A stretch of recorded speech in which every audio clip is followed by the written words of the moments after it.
And now, the console you've all been waiting for, straight from the new and improved Flight Deck 2.0, the explosive shooting library of the Sega Saturn, considered by many the greatest collection of shooters on a single console ever released. The most accurate arcade ports, incredible collections, and a mind-blowing list of system exclusives that put other consoles to shame. Quantity and quality in a single package, over 70 games, many that you've maybe never even heard of, but will be dying to try once you see them here. And in this video, we're going to be ranking and reviewing every single one of them. We'll even compare them to their PlayStation versions or other ports and determine which one is best. But don't just take my word for it. This time, I've got several expert players to pitch in and help review some of their all-time favorite and most beloved games. I even tried to get Timmy to do a review, but he just disappeared. No idea where he went. Did you hear something? Oh well. As always, we've got a lot of games to cover, so without further ado, say it with me this time. Every single Sega Saturn shooter.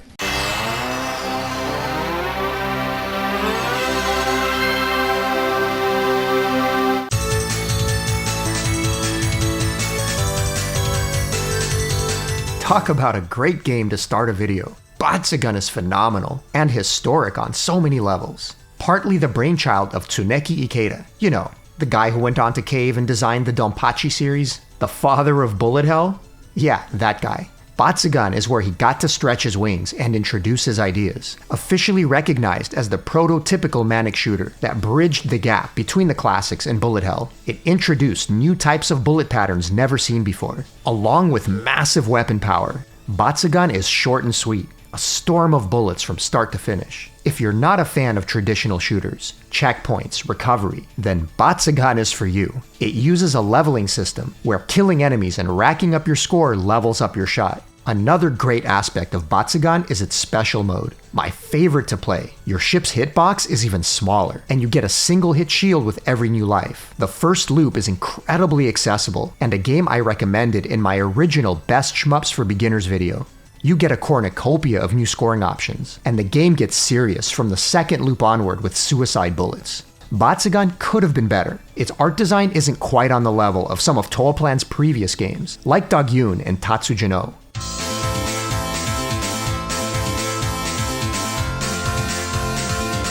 The music is really good overall, but the gameplay is where it truly shines, with excellent bullet visibility and exhilarating to just pick up and replay. And the Saturn port is near flawless, with the exclusive special version never released in arcades due to Toaplan's bankruptcy. As their final game before they closed their doors, they certainly went out in style. I reviewed this game in even more detail in a previous video, every Toaplan shooter reviewed, and it's so close to an S, but for me, an A+, all the way.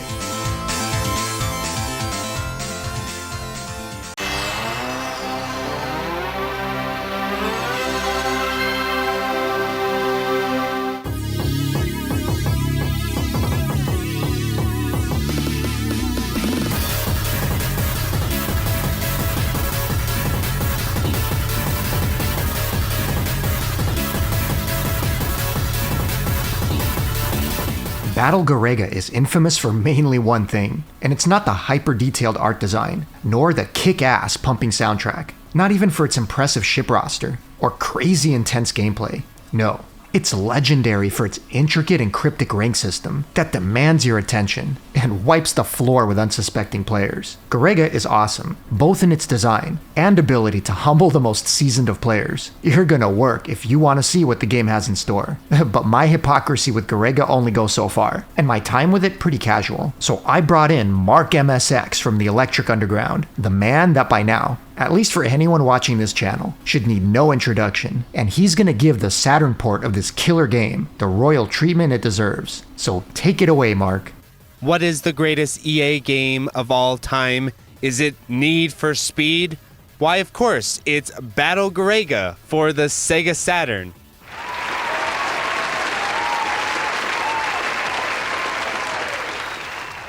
Okay, maybe Garegga wasn't actually made by EA and was just published in the West by them, but it is still hilarious to boot up your copy of Garegga and see old school EA's logo on it. Kind of a surreal moment. EA Sports. It's in the game. Seriously, this port is excellent. I think it is the gold standard for arcade ports on the Sega Saturn. The gameplay accuracy for this version of the game is impressive. Not only is the gameplay accuracy of Battle Garega pretty much spot on, and fun fact, if you once you see the game, apparently you unlock an even more accurate slowdown replication mode, which is odd to hide behind a 1cc, but it is cool that it is there. But beyond the performance of the game, which I want to stress is very difficult to get accurate, the Battle Garega Sega Saturn port is also forward-thinking in terms of its features, where not only does it have a very robust options menu with configs for your controls and even configurations for different video modes. The idea is pretty interesting, but the actual execution of it is a hot mess and not really that viable to use, especially because you need to be able to track the scoring items to collect the medals, and that's very hard to do when it's cropped off screen. Cool ideas, I appreciate the effort, but probably best to just stick with Tate. And it even has the visibility option of red ball mode, where it replaces the infamously difficult to see Garega bullets with colored yellow balls. Again, the idea is good, but the problem is that these bullets are actually different sprites than the original bullets, and so probably aren't best to swap in terms of gameplay accuracy. Still, it's an attention to detail that I very much appreciate. Also, of course, with the ability to just have the extra ships unlocked, and there's even built-in super plays for this port. Back then, if you bought Garega, you probably had no idea how to play the game effectively or what to do. You may not even know about how the rank system works or the dynamic of suiciding for rank.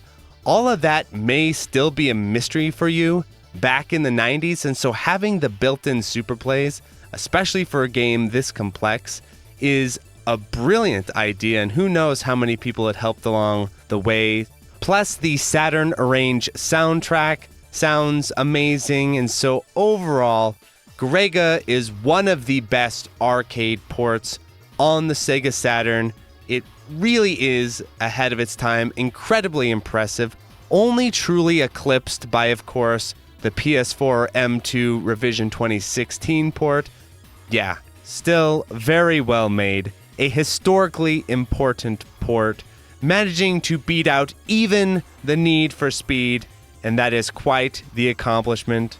And so if you're one of these Sega Saturn collectors and you're watching this video and you're trying to decide what game should I buy for the Sega Saturn, you better pick Battle Garega, you cheapskate. What, you don't want to pay $300 for a disc that may or may not be authentic? What's wrong with you? Seriously though, definitely check this out, and if you want a more reasonable version, Revision 2016 is right there waiting for you.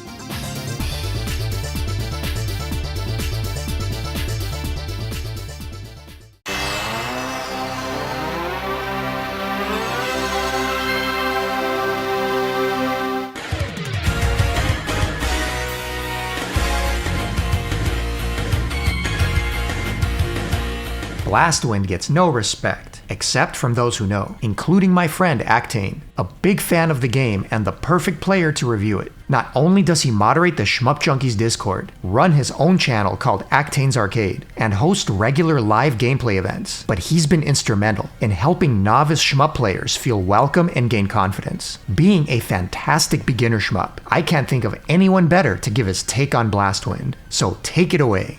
Blastwind. Geez, Timmy. Is that what you've been doing in that room with the Saturn all by yourself? Smells like expensive eBay bids and hot butt hair in here.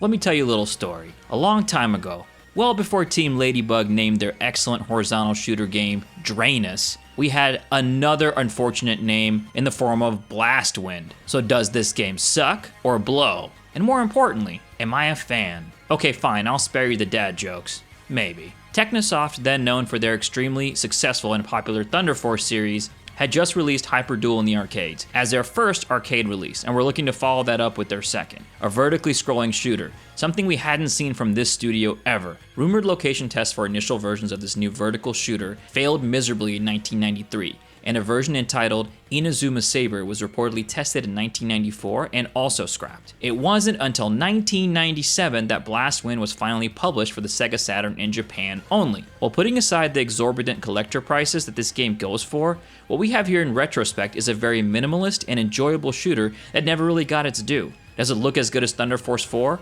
No. Does it sound as good as Thunder Force 4? No. Although I have to say the music is very good in this game, and the same composer, Hyakutaro Tsukumo, if I'm saying that correctly, then did the OST for Thunder Force 5 right after that.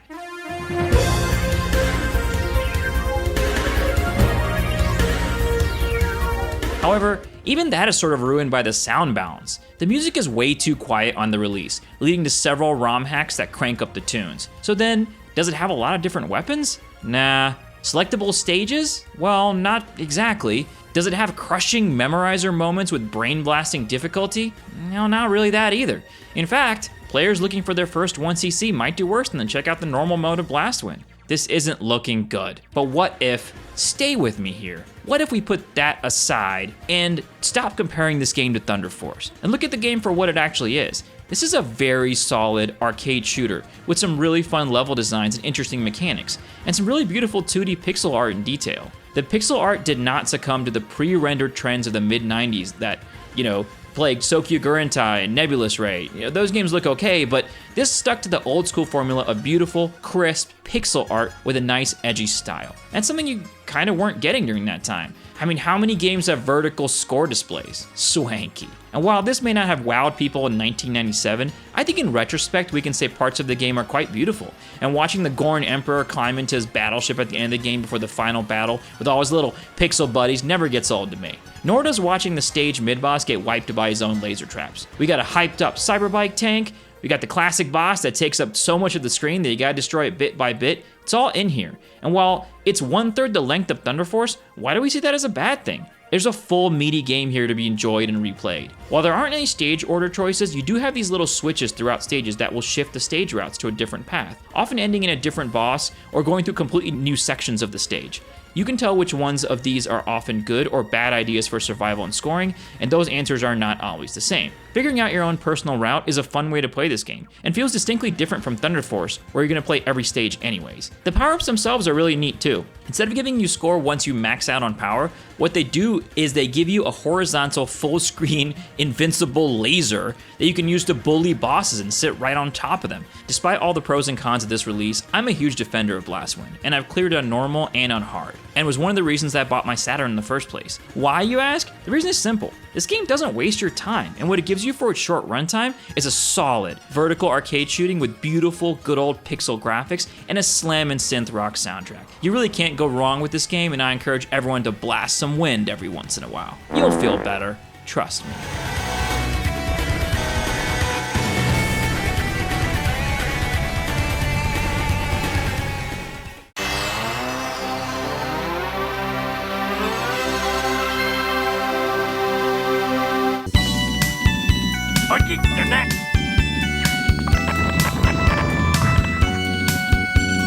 Bokan Toipatsu Dorombu Kanpe Peki Ba. I'm not even gonna pretend I know how to pronounce that right. Based on an older 70s anime I'd never watched. I imagine just the endless amount of fan service stuffed into this game would be enough for anyone who did watch it to enjoy. It definitely delivers with super creative art, backgrounds, ships, and characters. Not to mention the intro and all the original cutscenes. From a visual and oral perspective, it's worth a playthrough for that alone.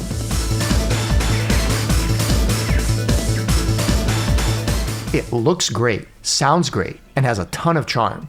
You play as the villains, bombing your way through a pretty long game in over an hour. The bombing system is completely unique, as not only are they unlimited, but the key mechanic for the game's scoring. That's to say, the more enemies you kill with a single bomb blast, the better the score. But these unlimited bombs have a risk. First, they must be armed. And if you're hit while they're armed, you lose it all, becoming a basic vehicle with a pea shooter, with no access to bombs or your dash move. So it's an interesting risk-reward system. There's also a lot of variety in the player ships, and you get to choose a new one at the start of each stage. Add on underwater sections, where your loadout and bombs behave differently. And there's a lot here to keep you engaged. You also collect skulls that fill a power meter, which when maxed out, transforms your ship into a huge invincible mech, while also refilling your health meter. And each ship has its own unique transformation. You can also count Bokan as the third game, after BATSUGUN and Blastwind. That's a nice choice for beginners. It's rather chill when you're powered up, so if you're playing for survival and not score, being conservative with the bombs lets you play it safe. One item to note is that this Saturn version has one extra stage toward the end that the PlayStation release didn't have, in case you're looking for the more complete version to play. The biggest detractor in Bokan is that same chill gameplay, as unless you're really big on the scoring, it's not quite challenging or exciting enough to keep replaying such a long game. And I admit that the constant character pop-ups in the corner can get distracting. But for its presentation and originality of gameplay alone, Bokan gets a solid B grade from me. And if you're a fan of the old anime, well, you've probably played it long ago.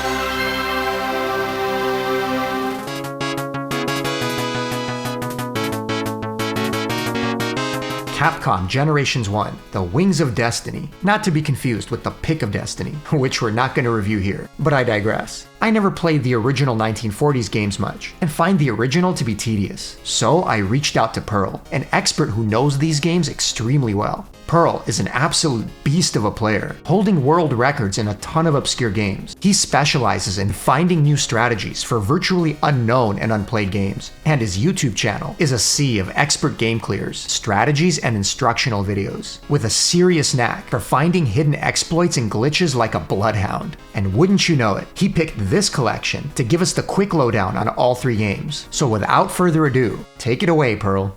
Capcom Generation 1. You know, I have a soft spot for Capcom's 1940 series.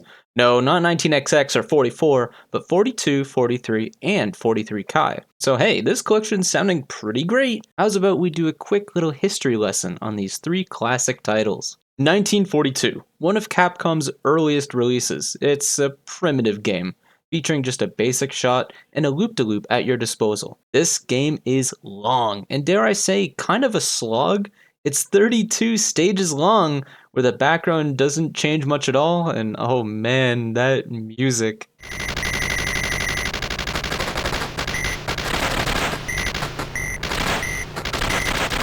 However, it's not just shooting little planes with nothing else happening. There are some power-ups dropped here and there by red formation planes, such as a wider shot, helper planes, and some screen clears, just to name a few. The enemy AI actually has a few little quirks to manage as well, such as running up beside them to make them loop upwards for an easier kill. Other than that, the scoring is pretty simplistic. Kill everything you see, and the largest planes get an incrementing score bonus each time you kill one without dying. For 1984, it's a perfectly fine little game, though I just wish there was a little more meat on the bone. Hey, this would be a great cut too! 1943, oh yeah, now we're cooking. 3 years after the original release of 42, Capcom sent out 1943. This basically improves on 42 in every single way. The pacing is faster, the weapons are cooler, the bosses are bigger, and there's even music.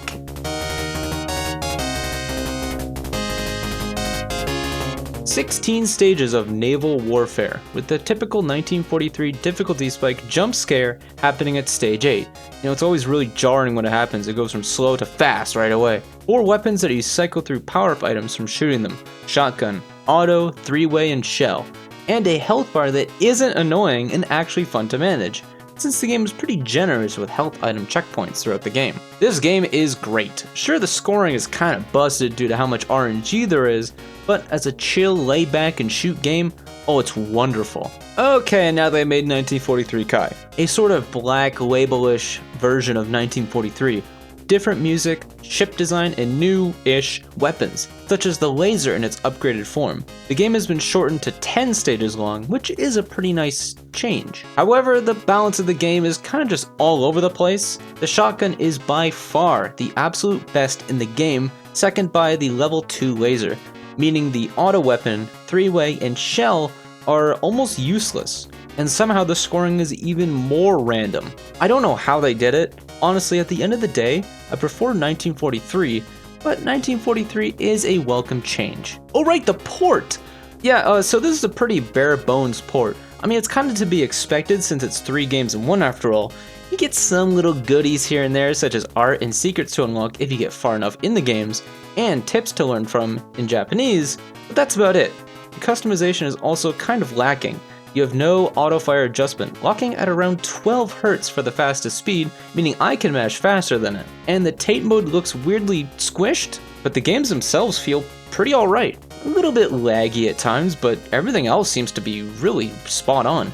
I played 1943 a lot, specifically on MAME and the arcade board, and it felt pretty spot on with the port.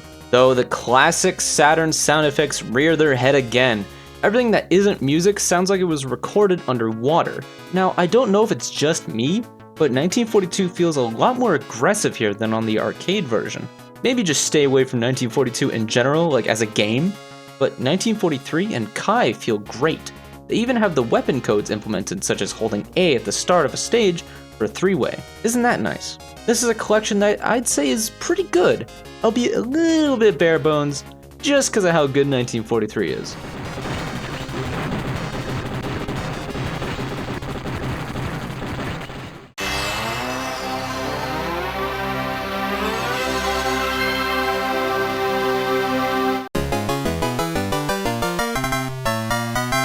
Would you believe that Capcom's XDXs came out the same year as 1942? In my opinion, it's a better game, and clearly shows what Capcom could do at the time. While simple instrumentally, the music is actually catchy and hypnotic in a way.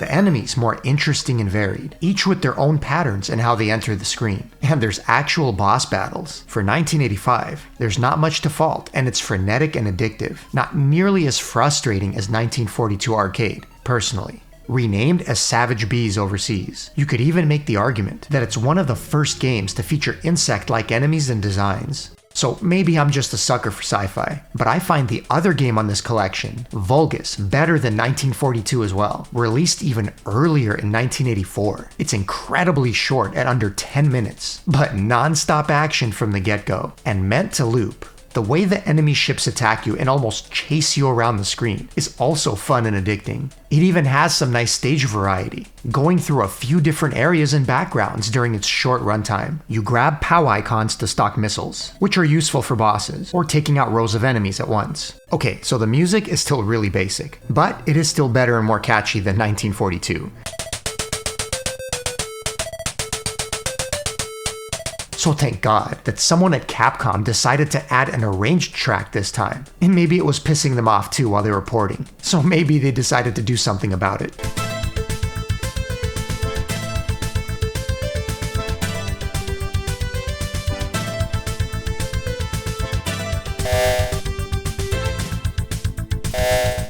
Finally, you've got what's in my opinion a fantastic little shmup in platformers clothing called Sun. Proof again that Capcom could make great catchy music in 1984.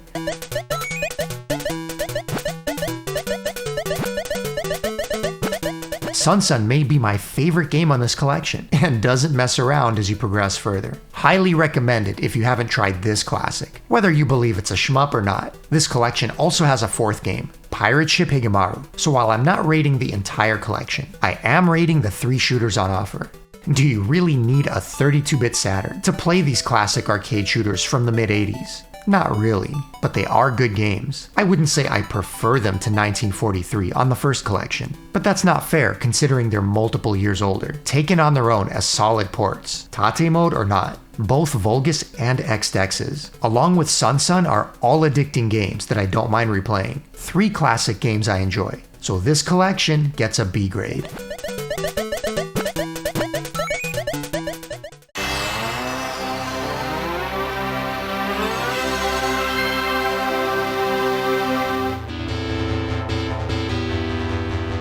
Gunsmoke Arcade is one of the most butt-clenching shooters you'll ever play. So if you're looking to give your sphincter a workout, break out the butt paste and pop in Capcom Generations 4. A really fantastic collection, by the way, sporting 2 great run-and guns with the classic Commando and the later CPS-2 Mercs. But don't be fooled, Gunsmoke is no run and gun, but an auto-scrolling shooter in every sense of the term. And after replaying it here on the Saturn, it kicks all sorts of ass, at least for the first several stages. After that, it'll simply kick yours. I first played the arcade original on the Capcom Stadium Collection some years back and had a pretty bad experience. I loved the concept of having 4 directional shot options and the frenetic gameplay, but the difficulty was outrageous. Come to find out, the default dip switch settings for difficulty were cranked way too high, and it was using an odd version of the ROM that swapped a very late stage level into an early one, making the game feel impossible too soon. So I'm happy to report that this Saturn version was a much better experience. Make no mistake, Gunsmoke is still a very hard game. Your shots don't travel far, forcing you to get up close and personal with the enemies that can shoot very fast bullets, and swarms of baddies love to come up from behind and nag you until you can loop around and take them out. The AI is absolutely ruthless, and enemies won't hesitate to point and blank you from just pixels away. Memorization of which barrels to destroy for the right power-ups and weapons is key, especially the locations for calling your horse, which is indispensable as it allows you to take 3 additional hits. The entire game feels like you're living on the edge, ready to take a stray, unexpected shot at any moment, which is why it's such a butt clencher. But it's a good one and a ton of fun, at least up until the final stages, specifically this one. Once you start seeing the teepees, it's a reminder to break out your own teepee for the cornholing your bunghole is about to endure. Trying to route this stage is like getting a teabag from Sitting Bull while Crazy Horse rams a peace pipe in your oh no. Now the port itself comes with a nice set of options on difficulty, screen modes, extend settings, and autofire, not to mention the console exclusive remixed soundtrack.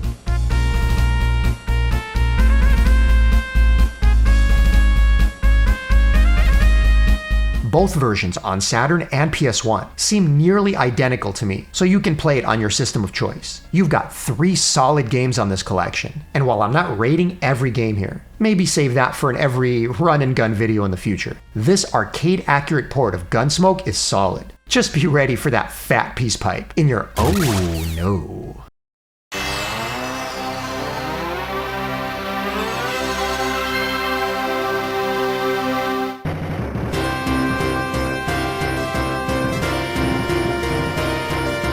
Three Wonders is a 3-game arcade compilation that I never came across growing up, nor on the Saturn. Finally playing it on Capcom Arcade Stadium Volume 2, a run-and-gun shooter and platformer. The main attraction here is definitely the art design. Without a doubt, it's unique and beautiful, like a children's fantasy art book come to life. I reviewed the run-and-gun, Midnight Wanderers, in my Capcom Stadium 2 video, and it's quite a competent little platformer, albeit a short one. So here, we're focusing on the shooter, Chariot. While beautiful and competent in its own right, Chariot got the short end of the stick. It is competent in terms of mechanics, and even has a really unusual gimmick, where you grow an invincible tail as you power up. Its purpose is to destroy enemies from behind, and to your flanks, as well as block bullets. The problem is the game recycles a lot of its own assets, backgrounds and stages, so although you have several levels to complete, a number of them are repeats of previous areas, so it kind of becomes repetitive and not a complete game. The same definitely can't be said for the bosses, which are wonderfully designed and a visual treat, easily the highlight. But of course then they pad the game with them in a long, drawn-out boss rush at the end. Now, I'm not against a good boss rush, but here it feels drug out after already repeated levels. Again, Chariot is worth playing, but ends up being rushed and not feeling like a complete game. A B- in my book, for great visuals and solid mechanics, but incomplete and not a game I'll return to often, but as part of a package, including the cool Midnight Wanderers. I like it. Now, if they combine the two into a run-and-gun shooter hybrid, you'd have a complete game. So as a collection, even if you don't care for the puzzler, it's definitely worth checking out.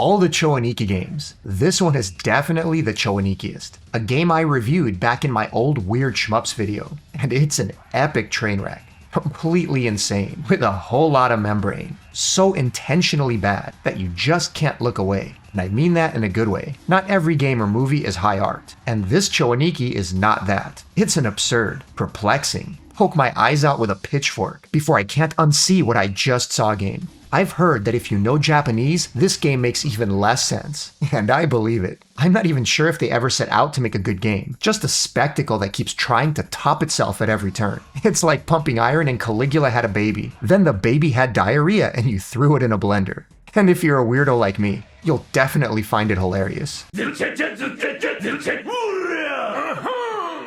You can tell that they were having way too much fun the entire time. None of it makes any sense. And it's glorious.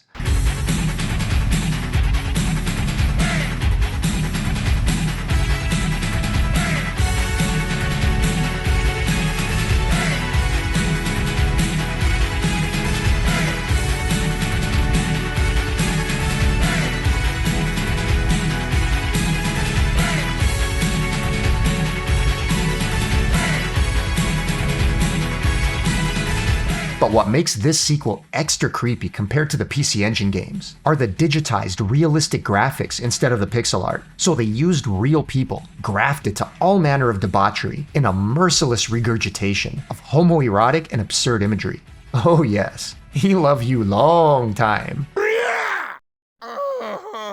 The problem is the semi-solid gameplay of the originals is mostly gone. It's not complete kusoge, I guess, but it's hard to tell how much of it's on purpose versus just terrible. Some bosses take a million hits and forever to kill. There's all kinds of exploits, and it's completely unbalanced. It's also super long, like over a dozen stages. A dozen stages of this fever dream insanity. If you're looking for a game to make you feel inadequate after playing it, for all the wrong reasons, then Chowaniki on Saturn or PS1 is for you. Aside from the wild design, one redeeming factor is the music and sound effects, which is actually quite good, with all kinds of grunts, huffs, and puffs to punctuate the beat, along with bosses making all sorts of moans, groans, and squeals, and other disturbing noises. And if you come into this game expecting a spectacle, but low expectations in the gameplay, you may actually have a good time of it, or at least for a while, as the game gets rock hard, pun intended, or maybe it's just me because I'm a sicko.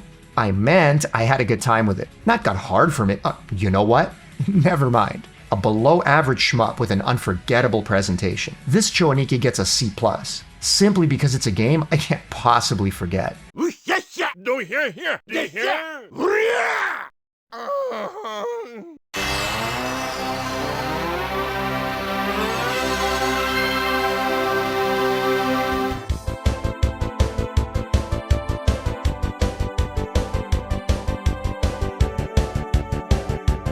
Aside from the cool aesthetic and great music, the original Cotton was known for its complex and unusual mechanics, and Cotton 2 takes it farther than any other game in the series. It may look like a typical cute shooter, but controls more like a fighting game on a broomstick, with emphasis on special moves and combos. Cotton 2 takes all of the mechanics from the original game to a whole nother level, not only adding more magic options, but replacing your fairy familiars with a slew of special attacks, and moves like a game of Street Fighter.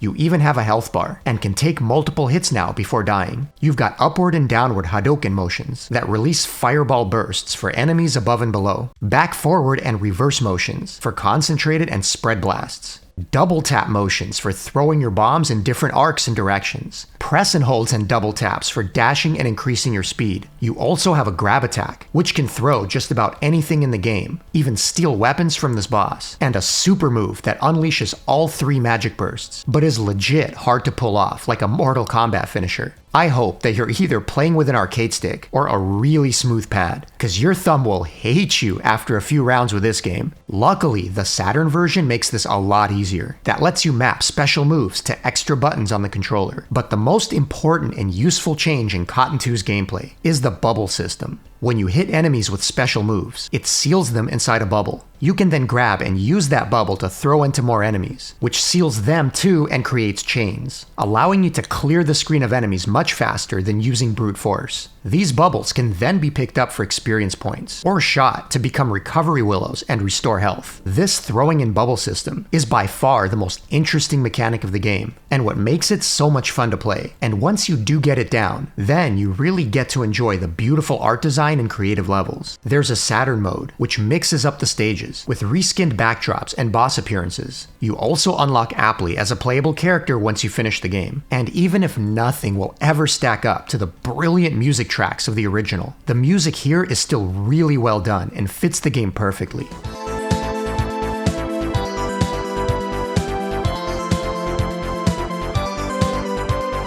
Cotton 2 definitely isn't for everyone, as it's truly a complex shooting game. But if you love the series and enjoy the fantastical theme and characters, and take the time to learn its mechanics, it's a must play.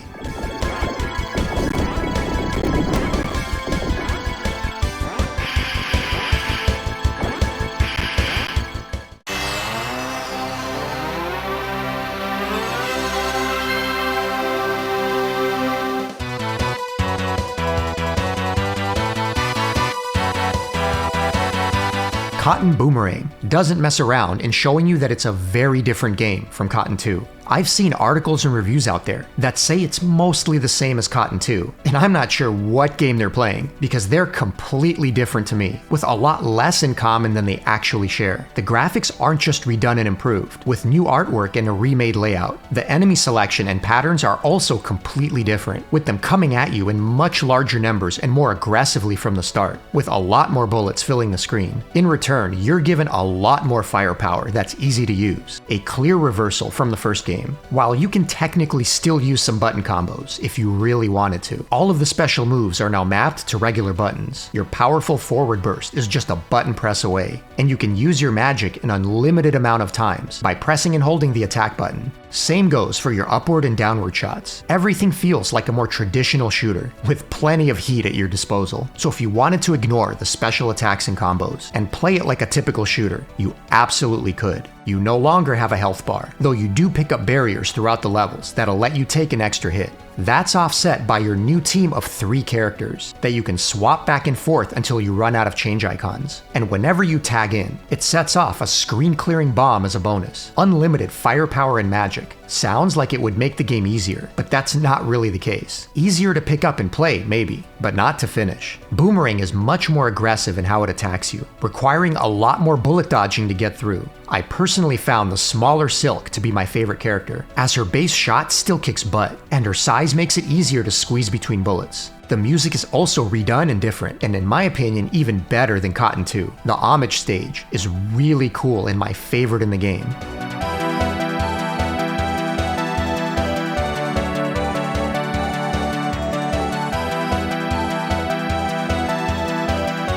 The real question is which game is better, and that really depends. I think most find Boomerang better, as it's easier to just play, and is faster with revamped visuals. Since many players won't put in the time to figure out the complexity of Cotton 2, they'll prefer this remake. Bosses and their battles are also improved, especially the final boss, which is far more elaborate and interesting than the first go round. So there are definitely improvements that make Boomerang a better experience. In my mind, both of these games are very different. From the gameplay experience itself, to the varied graphics and music, I find myself coming back to both, depending on my mood. But if I had to choose just one, I have an absolute blast with Boomerang, and it's one of my favorite games on the Saturn, probably my favorite Cotton game in terms of gameplay, putting it clearly in the S tier for me.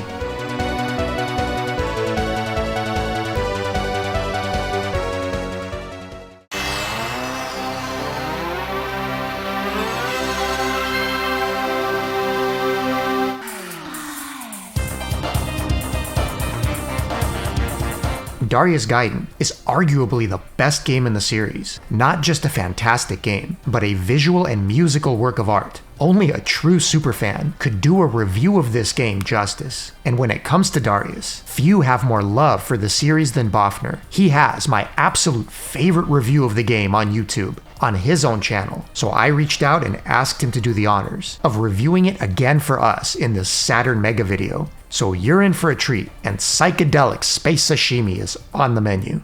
Darius Gaiden is the reason to own a Saturn.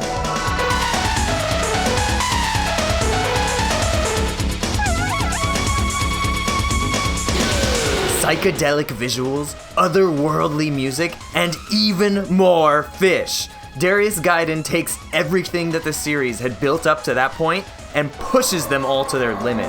I kid you not, this is my favorite video game.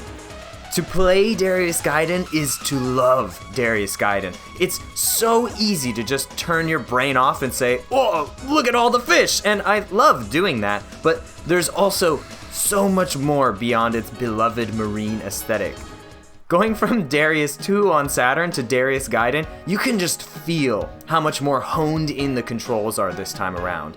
The Silverhawk flies like a cool summer's breeze. You're always piloting at the exact right speed compared to the onslaught of enemy projectiles. But still, if you find yourself caught in a pinch you just can't fly yourself out of, the Silverhawk comes equipped with a black hole bomb, a massive, screen-clearing moment to deal massive damage to anything on screen, but most importantly, get a clear head and reposition as the battle continues. Any mistake you make feels like yours and yours alone. When I die in Darius Gaiden, I feel disappointed in myself. However, making a single mistake is not going to cost you your entire run. The recovery system in Darius Gaiden is quite forgiving. Weapon power is knocked down a couple of levels upon death, and the number of power-ups on any given run is more than enough to get your ship back to an acceptable fire rate before the final battle. However, perhaps my favorite thing about Darius Gaiden's weapon system is how it's not just a linear upgrade system. Each upgrade comes with its benefits as well as its drawbacks. Believe it or not, the base shot actually deals the most damage, but the enemy piercing from the lasers and the wall penetration of the wave make them essential tools for the tricky terrain and armored enemies of the later levels. But going from the quadruple laser to the single wave results in a massive drop in DPS, and likewise going from the mini wave plus default shot to the single large wave could mean the difference between the freedom of Planet Darius and total annihilation.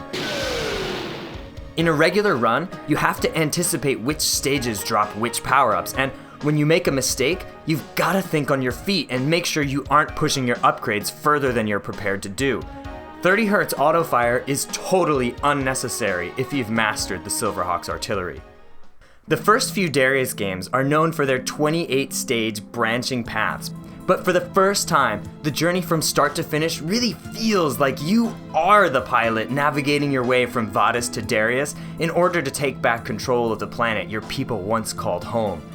Every navigational decision has its consequences. Some stages are brutally difficult. Other stages feel like a respite on your journey, but by God, if you ever find yourself face to face with Krusty Hammer, may the Lord have mercy on your soul. Once you start to learn the stages, you gradually begin to carve out your own path to Darius. Making your way to the end of Darius Gaiden is a personal journey. You have to fail a lot in order to find out which route is the best for your playstyle. And once you've mastered one route, there's still so much more to see. So many different landscapes to explore, warp tunnels to navigate, and colossal marine threats to eradicate. But the journey would be nothing without its masterful score. Darius Gaiden does not have background music. Stages and bosses are choreographed to the music that plays throughout each level.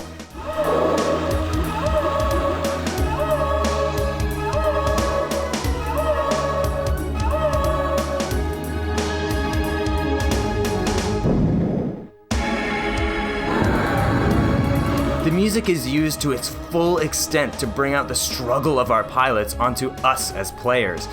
Music rises and falls with the tide of battle. I don't know of any other game that utilizes its auto-scrolling to time its music to such great effect. My God, I could literally write an entire book about all of the micro details of Darius Gaiden that make it a game without equal, but I'll let you discover the rest of that on your own.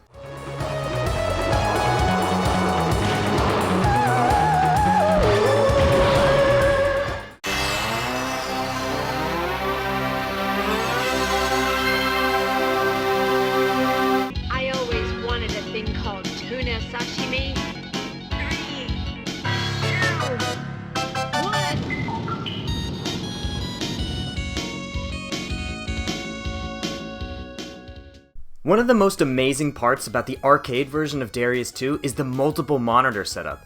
It's something that couldn't be replicated by a home console in the 90s, and yet, with the Saturn port, they did it. Kind of. I'm a firm believer that utilizing a console's hardware to make a game the best it can be is one of the most important decisions one can make in game design, and yet, when it comes to the Saturn port of Darius 2, it seems the designers had their hearts set on making it as close to the arcade original as possible, multiple screens and all. Using the Saturn's scaling capabilities, the player is allowed to zoom the screen in and out at will, giving the player the ability to play Darius 2 as it was intended to be played in the arcades, but at home. And I have to be honest, aside from the chunkiness of the graphics, this is a very faithful port of Darius 2 for the time. If you can get past the chunkies or just zoom the screen in and play half blind, Darius 2 on Saturn has a pretty great presentation overall. Weapons are huge and take up so much of the screen. End bosses have so much detail poured into their design, and the sound design, especially the first stage with its goofy opening monologue, I always wanted a thing called tuna sashimi, is top notch. However, I think Darius 2 tends to coast by on its presentation. I mean, come on, we're at war against a giant mecha space fish. Who doesn't love that idea? But the gameplay is a bit of a mixed bag. To start off, Darius 2 is a hard game, oftentimes frustratingly so, and I believe the source of this frustration is due to two main problems: your ship speed and the punishment for death.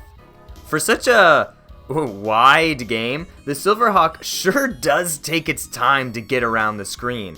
Now, it's far from unplayable, but when compared to the size of the screen and the speed at which enemy bullets move, the controls simply feel a little sluggish. And when those sluggish controls lead to a lost stock, there isn't much hope going forward, as death results in a full reset of your power. There are special rainbow power-ups to help you recover from this, but honestly, I find them to just be a band-aid on an arterial wound.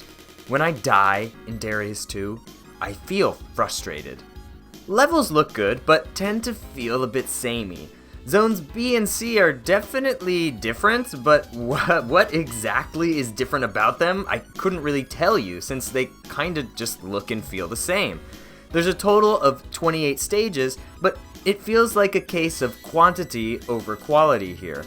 Some zones have backgrounds that blend in with enemy bullets, and some are just way too dense with stuff flying all over the screen and not enough maneuverability to get the heck out of the way. Bosses and mid-bosses look great, and without all of the common level enemies flooding the screen, end bosses are actually quite fun and challenging, but everything keeps coming back to the control and the lack of any recovery. If just one of these issues was fixed, it would totally change how I feel about the game.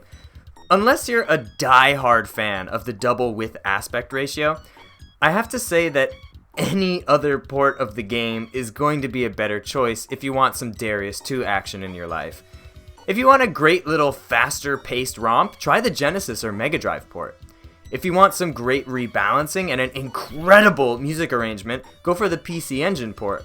And if you want a technically impressive version running on ludicrously underpowered hardware, try the Master System version. But if you're the kind of person who likes the Darius 2 arcade original, then you'll probably like the Saturn port too. For me though, if I want to shoot giant mecha robot fish in outer space, there are better options out there on Saturn.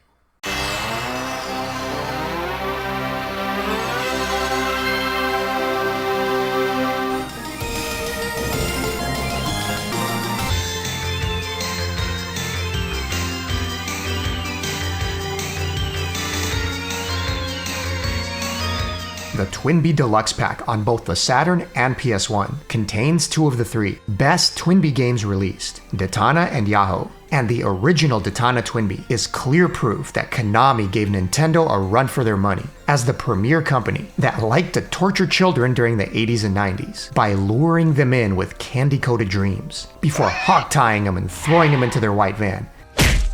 The love it or hate it bell mechanic is in full force, and unlike Parodius, where it's integral to the scoring and some gameplay, but could also be partly ignored, you won't get away with that here if you're not into juggling bells for power-ups, while taking on enemies at the same time, and all the timing and strategy involved. Then Datana's not for you, as you won't be getting very far. Konami uses the cutesy exterior to hide what's an insanely brutal game. No extends, a large hitbox, and a rank system that absolutely destroys you if not managed. A beautiful exterior, hiding sadism at its finest. The levels themselves look like they're taken out of a Miyazaki anime, with beautiful pastel colors and castle in the sky-like designs, while the story and cutscenes are more like a Toriyama Dragon Ball anime, and the music is some of Konami's best work.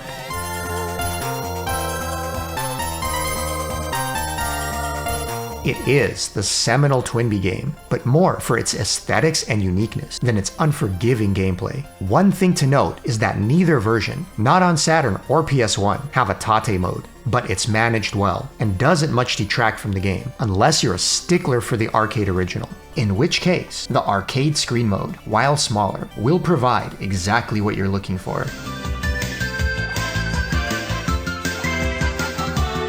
The sequel, Yahoo, is another story altogether, as it was developed by the team that worked on Gokujo Parodius, and you can certainly tell, it's also not as impossibly unforgiving as Datana. None of the Twinbee games feel as much like you're playing through an anime as Yahoo, with each individual stage going through multiple locales, and changes in scenery while throwing out all sorts of cool scaling and scrolling effects. Clearly designed by a Parodius team. The first stage alone will have you ogling at how good this game looks and sounds, and it only gets better from there. The bosses are now extremely memorable, and dude, this battle with the Mecha Alice doll is all sorts of both Exorcist creepy and badass, and it wouldn't be a Konami game without another awesome soundtrack.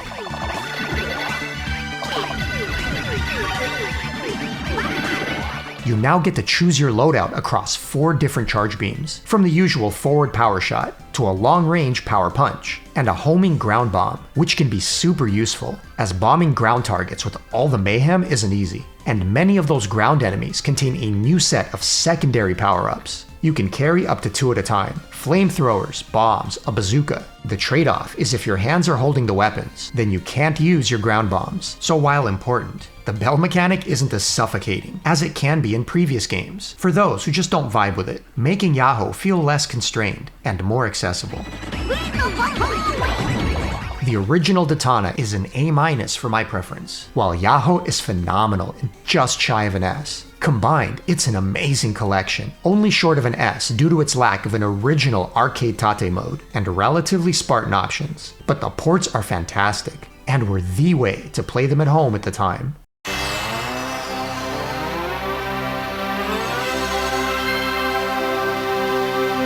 If there was only one shooter on the Saturn that before watching this video you wouldn't have thought twice about playing, but are going to be downloading like a madman after this video, Desimon 2 is it. Not because you feel like designing your own shmup, which you might, but because this unassuming shmup designer hides an awesome secret library within the Save Game Manager, basically like an ISO of games created by the community. A library of hundreds, that's right, hundreds of saved and archived shmups designed by others, and not just a bunch of half-assed attempts or experimental kusoge. Many of these games are solid, many quite good, others downright hilarious or super creative, and a handful really good. Like better than a lot of the standalone games reviewed in this video good. I kid you not that when I say if I'd made a dedicated video, it would be a longer video than the one you're watching now, of unique games to explore. Ever wonder how Super Mario would play as a shmup? Well, wonder no more. Even cool remixes like Biometal from the SNES are here. Look, these games aren't Radiant Silvergun or RAYFORCE, but most of them are way better than the average or even worse official releases like Terra Cresta 3D or Planet Joker, and even better than a lot of freeware that's out there. And there's hundreds of them, folks. Now, not all of them are great, but a surprising amount of them are absolutely worth checking out. Speaking of which, a huge shout out to Icarus for posting his streams and playthroughs of these games. Hours and hours and hours of exploring them, which you can check out on his channel and I've linked in the description for a lot more detail on how to get them. So whether you're looking to build your own shmup or not, Which, let's be honest, in the modern age, there's plenty of other ways to do. But this release had legs, and inspired an enormous amount of creativity that lives on in all these games, saved for posterity. Reviewing the shmup building aspect of this release is well beyond the scope of this review, but simply for the game library alone, let alone for the actual software feat this release pulls off, Desimon 2 is absolutely S tier, simply for the volume of content on offer and its overall variety and quality. And you thought you'd already played every Saturn shooter there is to play. Time to get back to work.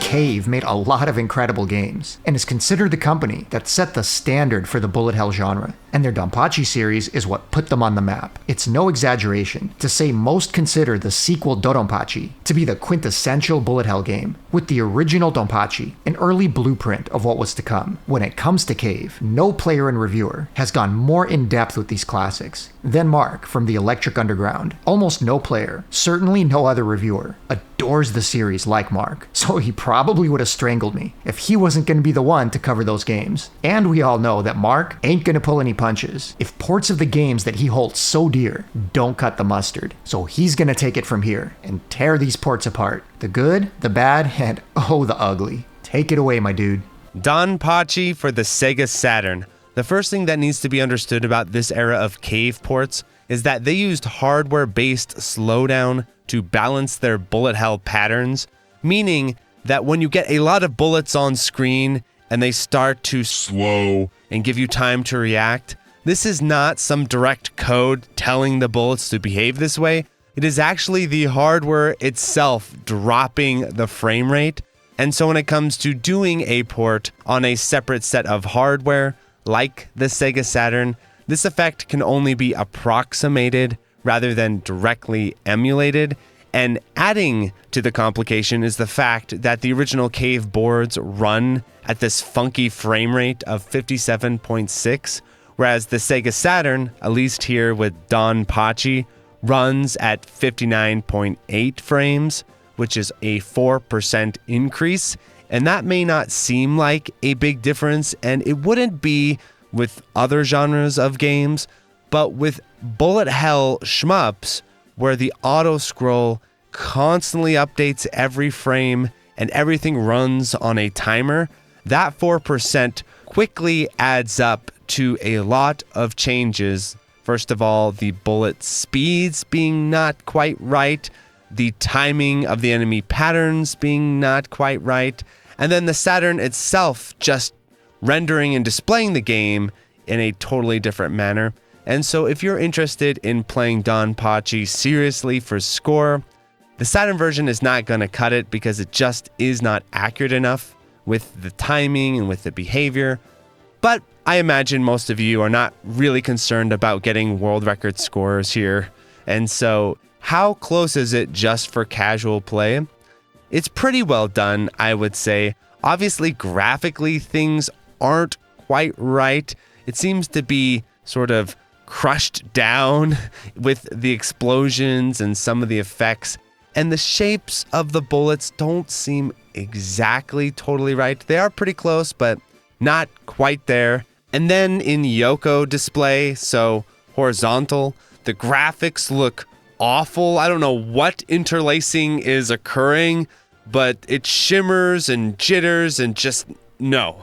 You have to play this rotated in Tate to even have something resembling the arcade version. And then, of course, the sound effects are even more lo-fi than the arcade board, which is pretty surprising because this era of Cave boards has a really crunchy lo-fi sound, but a lot better than this Saturn version, I have to say. And with the soundtrack, something that's very interesting is that it uses Redbook audio, which means that yes, you get CD quality sound, and in fact, you can take the Donpachi Saturn CD and put it in a player and it will actually play, but it has some unfortunate effects with actual gameplay where you'll be in middle of a stage and you can hear the soundtrack like literally come to an end and loop back like you're playing it on a CD.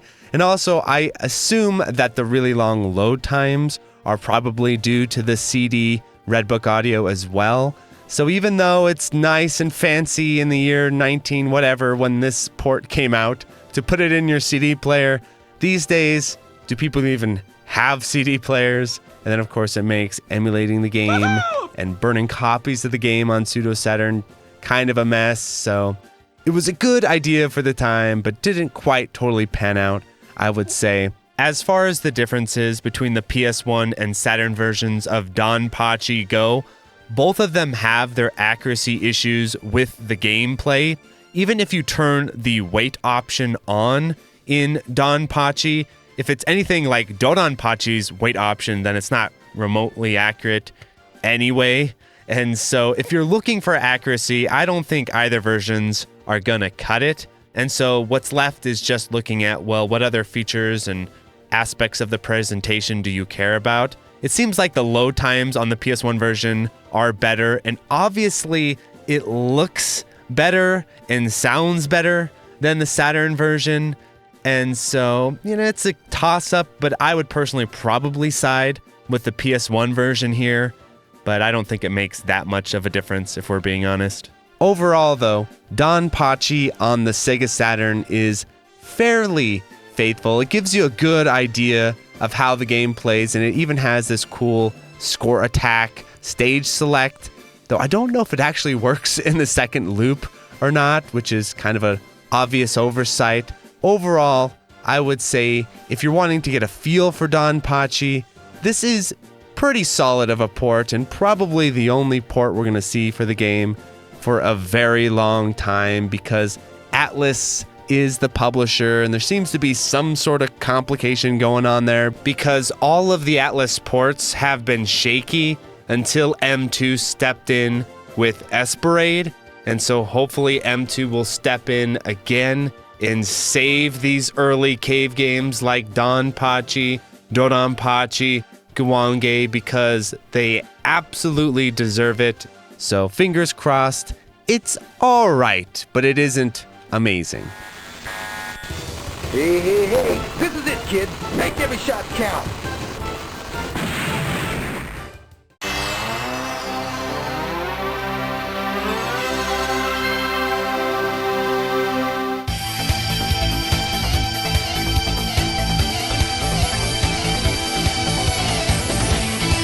Danpachi for the Sega Saturn. Oh boy, where do I begin? First off, remember all the hardware-based slowdown issues that I pointed out in the Danpachi port?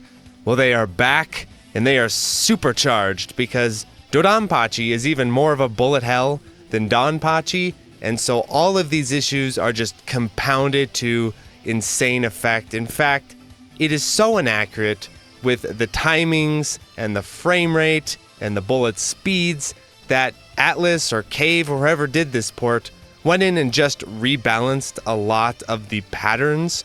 For example, the Hall of Hell is now the Hall of Kittens because, yes, it is faster than the arcade version, but we've seen a great reduction in the bullet counts. Same thing with Hibachi, by the way. Hibachi's final attack is a lot more chill, and a lot of his patterns are a lot more chill, except the first pattern, which is just insane because that one seems to retain the bullet density of the arcade version, but then has supercharged speeds. But Big B, Hibachi, the Hall of Hell, a lot of the signature areas of this port are greatly reduced. And then with the signature boss glitch of stage 4, that has been removed. And even the safe spot, sort of stage 5 is kind of different because the hitboxes on the bomb explosions seem off. So sometimes you can squeeze into that safe spot, but for the most part, you're gonna get clipped. The boss patterns are all pretty different. Even some of the bullet sprites themselves, like the little spears or the little ninja star looking ones, those don't seem at all accurate. In fact, it is so different of a game than the original arcade version that I like to think of this as an arrange. This is the Saturn arrange of Dodonpachi because arcade mode is a complete waste of time. And so that leaves Saturn mode, which is pretty interesting. First of all, there is an actual chaining slider in Saturn mode. What is this, Doom Dark Ages? Well, there's no punishment, so go ahead and just slide that slider all the way up to 2. Why not get double the chain time? Though the chain timer in the Saturn version always seems slightly faster than it's supposed to be. I think because it just runs at a faster frame rate, and so the timer isn't quite accurate. And also the bullet cancels, like in stage 3, those are way shorter than they're supposed to be. The graphics, the actual shape of the bullets are like spiky and kind of look off. Then of course, the sound effects are absurd. They're not accurate, but even just outside of not being accurate, they just sound really strange. And then the pixelization of the laser and of the explosions looks really off. And so kind of the only reason to play this port is the Saturn arrange of it. And that adds in this extra sort of Donpachi stage in the beginning. It's hilarious how out of place this intro stage is. I get some real B-Storm vibes from it, if I'm being honest. Also, there is no second loop in Saturn mode. You go right into Hibachi after the stage 6 boss, with no power-ups in between, by the way. And also, in the second loop of the arcade version, when you die, you would power down less. That way you wouldn't run into Gradius syndrome that much in the second loop. But they seem to have forgotten about this in Saturn mode. And so when you get hit by Big B or Hibachi, you actually significantly power down. And so if you're a shot type ship like CS, this is pure nightmare. I guess it doesn't matter all that much because Hibachi is quite easier than he is in the arcade version, but still, it seems like a pretty obvious oversight. And now let's talk about the PS1 version of Dodonpachi, where in terms of gameplay accuracy, it is a lot more accurate than the Sega Saturn version in that the boss glitch still works, the safe spots on the boss fights still work, so those areas of the gameplay are better replicated in the PS1 version, though the slowdown, like I said with Donpachi, even when you put weight on, is nowhere near accurate. And there still have been some changes in the bullet patterns like the Hall of Hell and so forth. And also the sound and graphics definitely seem better, but there are some glaring oversights. First of all, bees do not give you meter in the PS1 version. Why? Probably because they literally forgot to code this in, but this breaks the chaining system of the game, even more so than the Saturn version, and so plan to chain or play for score at all in the PS1 version, that's a complete waste of time, even by its own standards. And then on top of that, if you go into the control config, yay, they added in customizable controls. Except they decided to add a cheat button, this slowdown button, where if you press it, the game will slow down. I can see the idea of, hey, won't this be useful to learn some sections and boss patterns? Except they kind of forgot to do something about it with the score. And so when you're using the slow button, it doesn't affect your score at all. It should actually turn your score to 0 the second you press that button. And since the slowdown of the PS1 version is already chaotic and insane, it's very easy to just slightly tap that slow button here and there for a little bit of extra wiggle room, and it's pretty much undetectable. The game's scoring system does not have any comments on using this button, so I guess you could go Shalanshi mode and just play the entire game in slowdown, and that's perfectly fine. And you look at the leaderboard, you're like, well, that makes sense. And maybe Atlas attempted their own little visual anti-cheat, because when you press the slow button, the bomb bar goes away, giving away that you're pressing the slow button. Except this only works in Yoko and not Tate, the main mode everyone is gonna play. In Tate, it is visually indistinguishable when you press that button, so yeah. not even that is gonna work. Yoko only for leaderboard submissions, my friends. It's such a stupid idea that could have been easily fixed with just a score zeroing when you press it, but yeah, there you go. Cave and Atlas seem determined not to give you a good port of Dodonpachi. One way or another, the Saturn version is wildly inaccurate in its own ways. The PS1 version is wildly inaccurate in its own ways. Both versions you can really just snap in half, I think. But yeah, justice for Dodonpachi when, M2. We need you. Save us. Save us from this madness.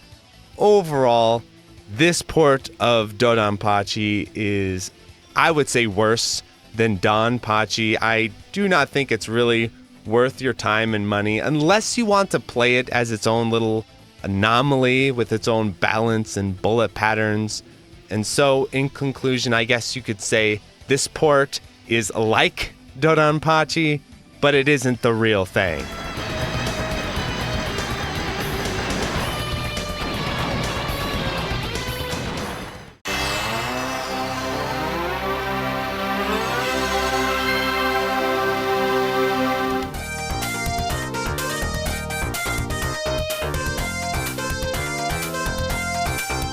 Sega's Fantasy Zone, which was originally released in arcades in 1986, was ported to the Saturn in 97 under the Sega Ages series of releases. Fantasy Zone is Sega's flagship cute shmup, a free-scrolling, fast-paced game like Defender, where you must destroy 10 bases in each of the main 7 stages. At the end of each stage is a uniquely themed boss that you must defeat. You collect gold through the game to buy upgrades like speed-ups, weapons, extends, and missiles. On the 8th and final stage, you fight a boss rush before encountering the final boss of the game. Does this port really hold up against the arcade original? I think it do. Gameplay-wise, it feels absolutely perfect. I can blast through the game just as I would on the original arcade version. All of my strats remain the same as no glaring differences have crept in through the porting process, and hell, the game doesn't slow down whatsoever, full speed all the way. You know, unlike some other Sega Saturn shmup ports over there, the audio is gorgeous in this port. The music is this beautiful CD audio, and really, who doesn't love the soundtrack for Fantasy Zone?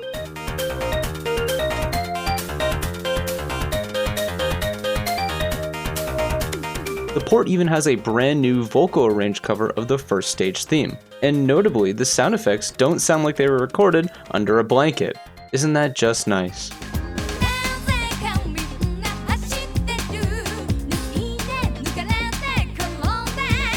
Okay, yeah, blah blah blah, you get the point. It's a good port, dare I say a great port. But what about the extras? Sega definitely wouldn't release a bare-bones port of Fantasy Zone for 3,800 yen, would they? Well, actually no, they didn't. You know the really cool part about this port? You know what really sets it apart for me? Replays. You heard me right.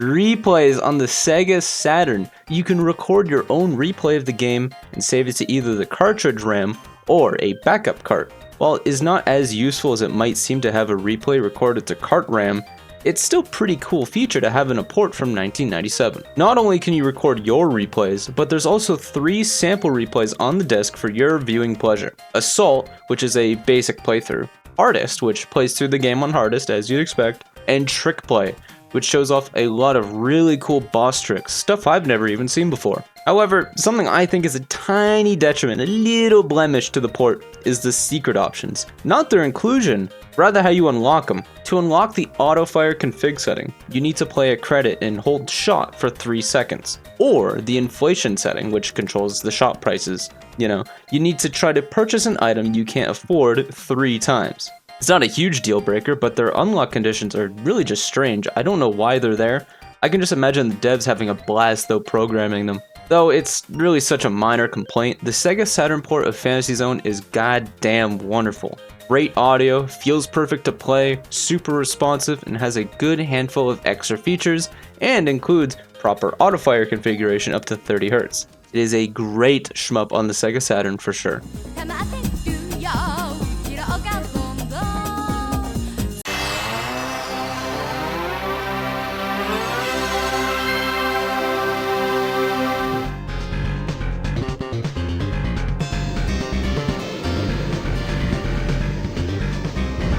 In 1988, Sega's mind-blowing Galaxy Force 2 brought all the boys to the yard, myself included. Yep, that's my curly grade school self piloting that monster arcade machine. It was this kind of innovation that made Sega a legend. How impressive was this hardware for 1988? So impressive that nearly 10 years later in 1998, as part of the Sega Ages collection on Saturn, Sega's own 2D powerhouse 32-bit console still didn't have the balls to run this game in all its glory. First, they had to cut the frame rate in half to 30 FPS, so that incredible grace of motion in the arcade is slightly lost. It also hits some bottlenecks and results in slowdown. All that on top of a loss in detail when compared to the arcade original. So no, visually an arcade perfect port this is not. You'd have to wait until the PlayStation 2 and M2's incredible work on the special extended edition to finally get an arcade perfect port at home. Now all that being said, is this Saturn home port a dud? Absolutely not. It's still very playable, looks good, and does an admirable job of replicating the arcade, if you can put that nitpicking brain of yours aside. Galaxy Force 2 insisted that you play in a very specific way, at least if you wanted to survive beyond a matter of minutes. You only get one life, and your fuel meter is constantly draining, and every hit, collision, or error drains it even faster. The only thing draining faster than your energy bar is your stash of quarters. Only playing very aggressively, efficiently, staying on that accelerator and getting through each stage as fast and flawlessly as possible lets you survive by the skin of your teeth. I wouldn't say that Galaxy Force 2 was revolutionary in terms of gameplay, just the incredible hardware, the visuals, and the experience. Now, I do think that the Saturn was capable of more, given the right developer, and this port could have come closer to the arcade, even if it is a solid effort. So the Saturn version of Galaxy Force 2 is good, but not an S or an A tier port. It gets a B grade from me.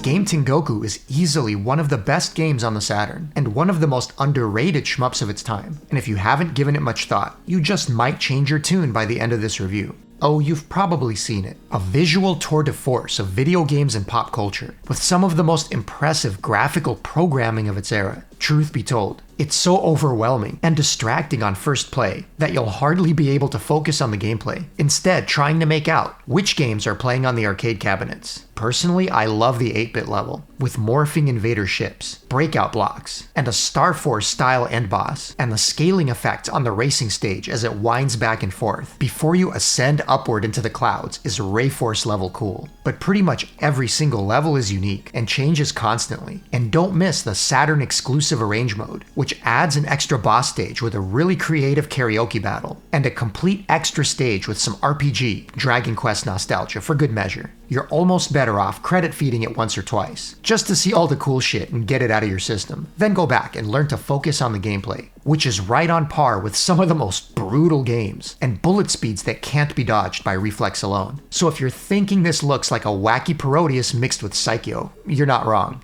Once powered up, mistakes aren't overly punishing, as death only knocks your power level down by 1, and the scoring mainly consists of picking up as many of these purple eggplants in a short burst, with an exponential increase based on how many you grab all at once. This game is hard as the rank climbs, so you'll very likely need the points and extends to clear it. And if you speak Japanese, and are into a bunch of extra story and content in between stages, Game Tengoku has you covered and then some, with probably even more time in cutscenes than actual gameplay. So basically, the programming here is impressive. The shooting mechanics are pretty well crafted, but the creativity is off the charts. This port goes above and beyond, not only containing Saturn and Tate modes, but just a ton of options and features that show how this game and port was a labor of love by the developer. And I have to mention that the most recent modern release, called the Cruisin' Mix Special, has an exclusive Tatsujin DLC mode that doesn't just let you play as the ship and its weapons, but completely changes up the gameplay speed and bullet patterns to compensate. How cool is that?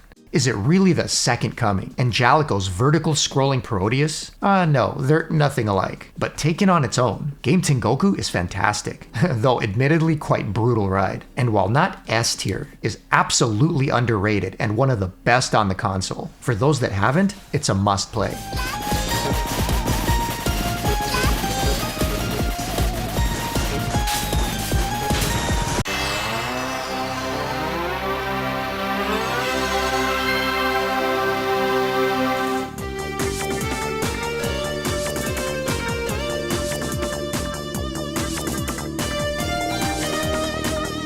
GRADIUS is a cult favorite among shooting fans, for good reason, from its obvious Tatsujin visual influence, to the weapons and ships, and even callbacks to stage layouts, like the tanks hiding and emerging from within the rock formations, straight out of Flying Shark. Definitely a love letter to former Toaplan. Another aspect it's known for is its excellent music, done by Taito's own Zuntata band, and it doesn't disappoint.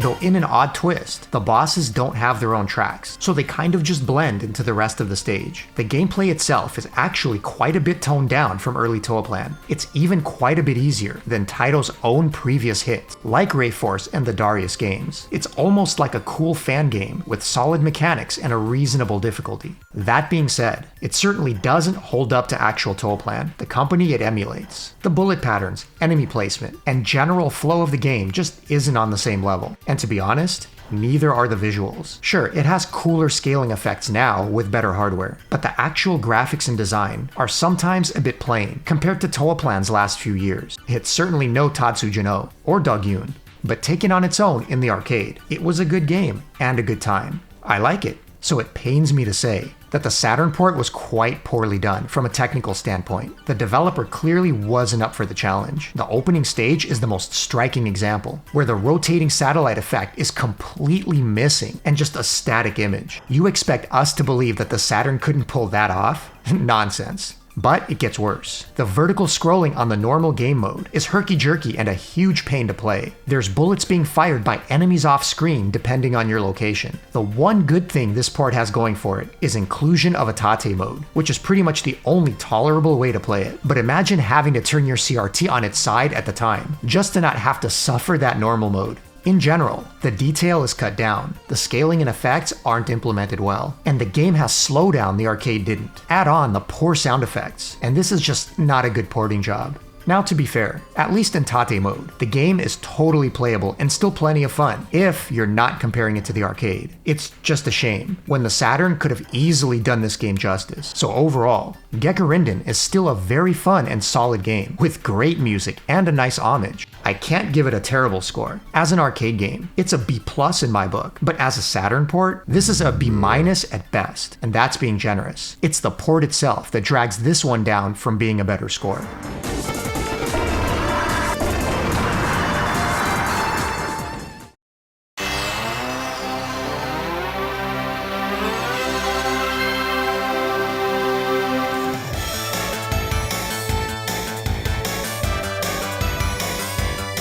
Anyone that follows my channel already knows my huge love for the Parodius series, probably even more so than the Gradius games. It's Konami let loose, with graphics, humor, and artistry that rivals any of their Gradius games. The music so creative and catchy that it gets lodged in your head for days afterward. And gameplay mechanics that I consider Gradius Plus. All the staples, but with more characters, variety, bell scoring, and more. Parodius was always an S-tier series in my book, and I already created some fantastic and pretty damn funny reviews for them in my every Konami Shooter reviewed video, so definitely watch that next if you want more on the series. But how does this Gradius Deluxe Pack, which includes the original Parodius DA and the sequel Gokuju Parodius, fare on the Saturn? And how does it compare to its PlayStation cousin? Let's take a look. The original Parodius DA is visually and orally about as perfect as you'd expect, as even the 16-bit Super Nintendo version was amazing, so the Saturn does it with ease. It does have a major change though from the arcade in terms of difficulty. The rank is more friendly and the game is quite a bit easier. Whether you consider that a plus or minus will depend. For most players, it makes the game super accessible and a joy to play. As the arcade original, no joke. But for experienced lovers of the series, you won't be practicing or replicating any arcade scoring runs here. It's definitely been consoleized. Fans of the SNES version will note that the exclusive bathhouse stage isn't here. This Saturn port is original game only, not even the cool omake mode that the SNES port had. As an arcade port, it's nearly perfect aside from the toned down difficulty.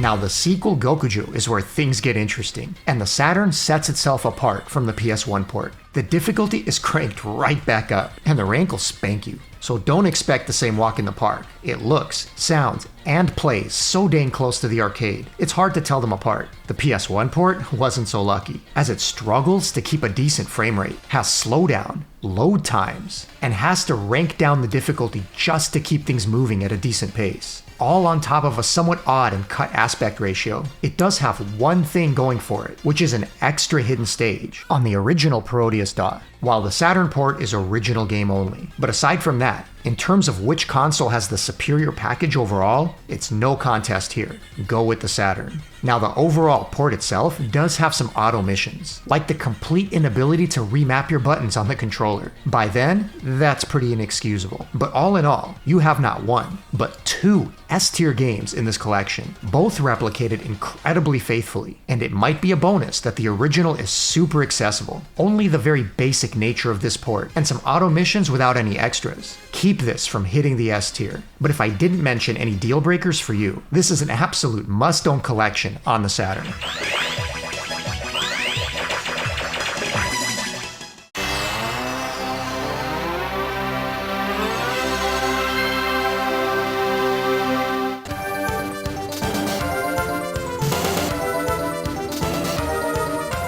Gradius, the granddaddy of horizontal shooters, with the original two games still considered by many to be some of the best in the series and must-own games. And if you're going to play them, then this deluxe pack on either the Saturn or PlayStation is one of the very best ways. Notice I said one of the best, though in my personal opinion, not the best. But I'll let you decide that for yourself. Pretty much everyone is familiar with these two games by now, which I waxed poetically about in my every Konami shooter video. So if you want the in-depth look and love that these games deserve, it's all in that video. But what's important to know here is that both games are recreated near flawlessly in this port. Aside from some minor resolution differences, both the Saturn and PSX ports are nearly identical, so you can't go wrong with either console.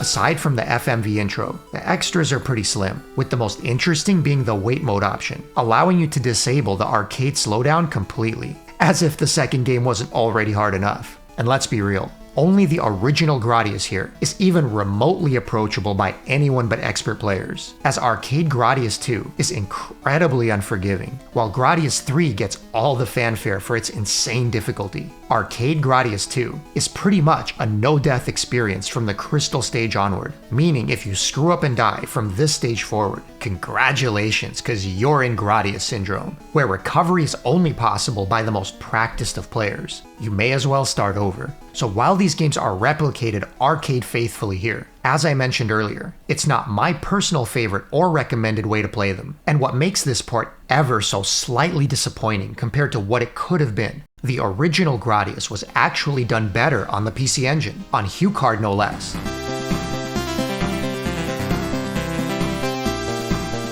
The music is actually improved over arcade and phenomenal. The graphics are also enhanced and more colorful, and it includes an extra graveyard stage not found at all in the arcade version, so I enjoy that version even more than the arcade. For the sequel, I prefer it on the PC Engine as well, but for different reasons. Because the default difficulty of this version is so much more friendly, at least to 99% of players. It's still a hard game, but it's nowhere near as ridiculous as the arcade, and you can crank up the difficulty if you want closer to arcade challenge. So why do I even mention all this in a Saturn review?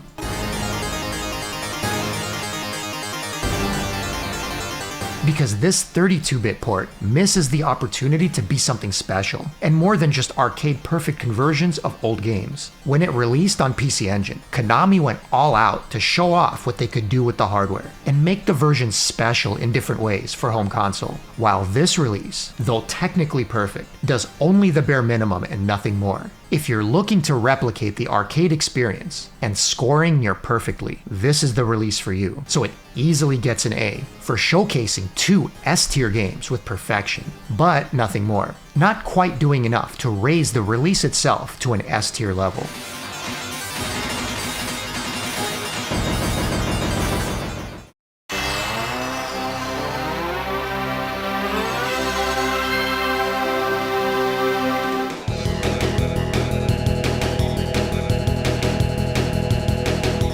Guardian Force is like Ikari Warriors, only if you are riding on a hover tank and slinging around a giant green yo-yo of death, all to the beat of Pulp Fiction.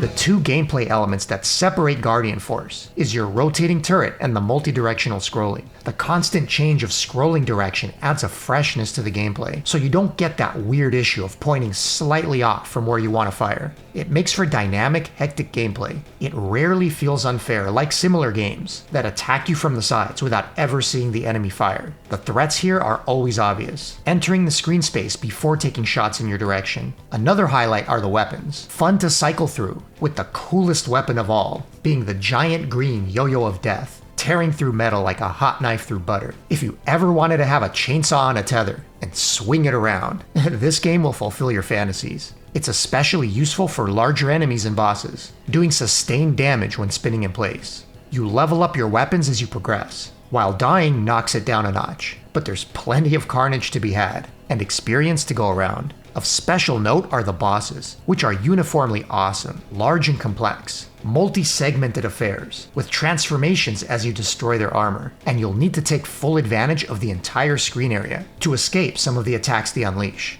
Guardian Force is a true hidden gem, and a bit perplexing it wasn't more popular. It's outstanding and extremely fun, even more so as a co-op experience with a friend. Most likely, it's the visual presentation that did it in, as it's not a bad-looking game, but not overly attractive or impressive either. Nothing over the top, except for that yo-yo, of course. Maybe if they called it Yo-Yo of Death, it would have sold better. And speaking of music, it can't just be me that thinks of Pulp Fiction whenever I play it. It just has that vibe, you know? And there's only one game that'll let you wreak havoc with a chainsaw yo-yo to Pulp Fiction vibes, and that's Guardian Force. The visuals could have been more exciting, but get used to the controls and give Guardian Force a chance. It's a must-play for me.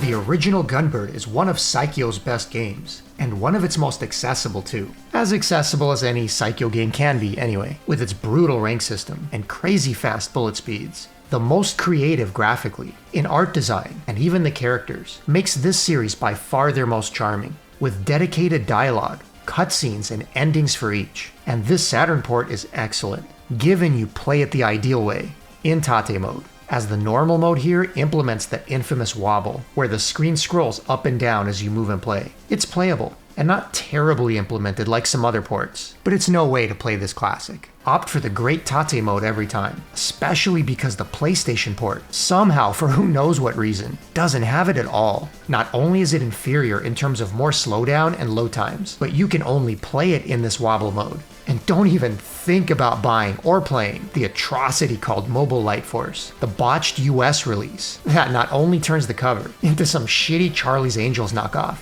an insult to Charlie's Angels really, but the port is cut to pieces and missing most of its content and modes, like some cheap bootleg ported for a nickel and an 8-ball in the back office of some rubber factory. Unless you just have to play as something labeled the MILF 1000, stay away, but I digress. The Saturn port is great. It even includes a save feature the PSX port doesn't. And in terms of gameplay, it's classic JIKKYO. The first 3 stages are randomized, then the final 4 are in order. A super short arcade ROP over and under 20 minutes. And one of your best strategies is heavy on the memo, and point blanking enemies whenever possible for quick kills. Because once those lightning fast bullets start flying, with too many enemies, it's easy to get overwhelmed. JIKKYO was never known for killer visuals or very memorable music, but Gunbird is the exception in terms of art design and checks most of those boxes, on top of the super tight gameplay they're known for. So if you're going to dip your toe into JIKKYO, the original Gunbird, not the very cool but brutal sequel, is the place to start.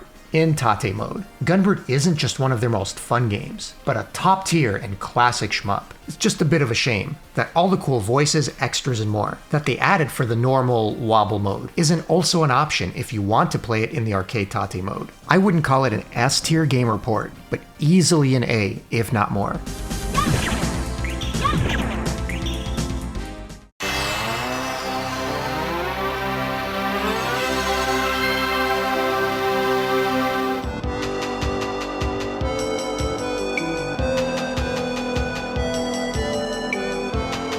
Yeehaw, Shmup Junkie. Why don't you fuel up the gunplane and let's go for a ride? Gun Frontier is the grandfather of all bullet hell shmups. Now some people might say, oh, look at these graphics, they're kind of rudimentary. I disagree completely. Gun Frontier is a shmup where everything is made out of guns. You got your gun plane, you got your gun tanks, you got bigger gun tanks, and you got bigger gun planes shooting the bigger gun tanks down. I mean, if I didn't know any better, I think the game was sponsored by the NRA. Instead of winners don't do drugs, they should have a thing that says winners don't need guns. But in this case, you're definitely gonna need them. Gun Frontier has a vibe in and of itself all on its own. I think the people that think this game doesn't look very nice or doesn't have good art don't understand the vibe of what it's going for. The mechanically complex and detailed steampunk sprites to this day haven't been done better. I mean, at all. You just won't find another game that looks like this and has the same artistic flair and direction. But why is Gun Frontier the grandfather of all bullet hell shmups? Well, unlike its contemporaries like Gradius 3, Hellfire, Same Same Same, Musha, and even Raiden, which came out the same year, Gun Frontier puts a focus on reading the screen and gives you time to react to the bullets. And that's just as important as memorizing the stage layouts. To me, that coupled with the small hitbox is the true essence of bullet hell. And Gun Frontier goes even further. It will put enemies in random positions and have them shoot random shots that are slow enough for you to react to, but will trap you if you're not careful. You really have to read the screen the entire time you're playing. And that's what makes this game so dangerous. This is your shmup dev's favorite shmup. Manabu Namiki and Shinobu Yagawa have both been quoted as saying this is one of their favorite shmups, which the latter basically basing all of Battle Garega off of this game. You can see the same bullets, the same explosion, sprites, and animations, and the game starts off with the same tanks on the ground that you get your bomb fragments from. The concept of bomb fragments and smaller bombs also exists in this game and I think was pretty unique for its time. The bomb is something that you can actually control. When you shoot off the bomb, you can swerve your ship to the left or right and it'll actually aim the bomb and curve it. That's for a smaller bomb. When you have a bigger bomb, it'll just wipe the whole screen. There's also some really cool hidden impacts in the environment where you can break cliffs and see enemies fall into the ravine, or for a certain particular boss, you can destroy a dam and just watch the boss get completely flooded away. These are the details that I think separates this game from something like Battle Garega and gives it its own identity. And that includes within Taito, where Zuntada didn't compose the music for this game, but it was actually subcontracted to Hidetoshi Fukumori. And due to Taito's policies, he had to test the game in secret ways to even be able to see it and write the soundtrack for it. Which for better or worse is a strange curse that this game has, because in 1997 when it was ported to the Sega Saturn by Goo, the developer, Toshiaki Fujino of actually Triangle Service, reportedly had to buy the PCB himself and eyeball everything to create it. That's kind of why the port is a little bit janky. It doesn't have the rank from the arcade version, which makes it significantly easier, and there are no harder modes to speak of. There's also some changes in enemy layouts and design, but believe me when I say this is much, much easier than the arcade version. But here's the thing, who cares? The game is super fun, it's very fair, and you might still get shot by the final boss. There's never a guarantee no matter how many lives you have stocked up. So I see this Saturn port as a uniquely accessible version of Gun Frontier that If you'll give it a chance, you will grab off your shelf, fuel up your gun plane, and go for a ride anytime, any evening. The difficulty does not change how fun this game is, and I think it's fantastic and extremely underrated. And that is why this is the grandfather of all bullet hell.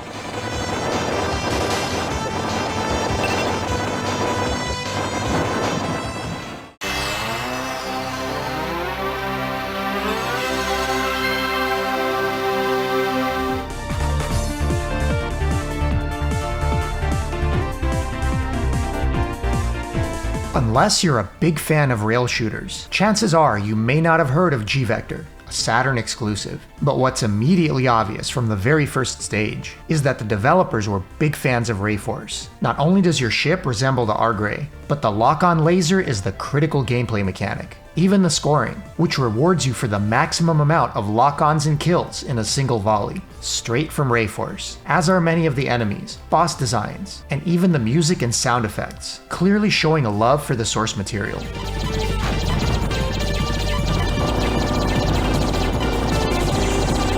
None of the backgrounds, enemies, or obstacles can damage your ship, even when it seems they might. It's just there for show, so you can focus on the enemy waves only and their bullets. And most importantly on the lock-on mechanic. If only the game even remotely approached the brilliance of RAYFORCE's technical and artistic design. That's not to say G-Vector isn't a decent rail shooter. Some of the later stages especially start to look like bullet hell and become undodgeable. So as in most rail shooters, eliminating them quickly before they can fire is the strategy. The Saturn wasn't a polygonal powerhouse, so the basic nature of the visuals is expected. But to its credit, slowdown and load times are pretty minimal, with gameplay taking precedence over showmanship. G-Vector is a decent, solid rail shooter, but not anything overly memorable beyond that. Definitely worth a play, but not deserving of much more than an above-average grade.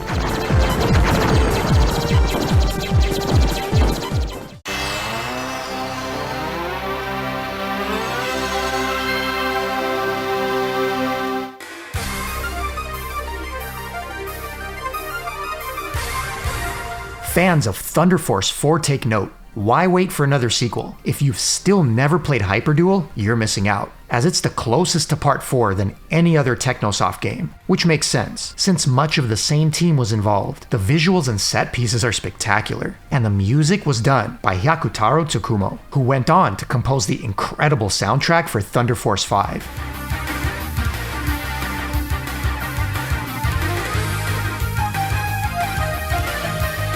HYPER DUEL has top-notch production value written all over it, while streamlining the gameplay for the arcade format. That also means the game is a lot shorter, meant for arcade play. The new gameplay mechanic is your transformation from a traditional ship and weapon options into a mech with higher damage and directional shot, but at the expense of mobility and a larger hitbox, more cumbersome to maneuver. Yet the overall game speed is fast, but without any of the slowdown, making some of the more bullet-dense sections of the game, and especially some of the bosses, quite tricky. Having only 2 different shot types simplified the weapon system for arcades, but also adding a special attack meter, deploying satellites for extra firepower that can absorb some of the shots as well. You get a choice of 3 different pilots, each with their own power level and speed ratings, and to slightly make up for the lack of weapon options, you're given small guardians that can follow you around and assist in taking out enemies, of which you can have multiple at a time. Unique to the Saturn port is a special arrange mode, which actually improves upon and changes up the visuals, while also upgrading the sound quality. Composer Tsukumo-san was limited with the arcade sound hardware, so he remastered and improved the soundtrack from scratch on the Saturn.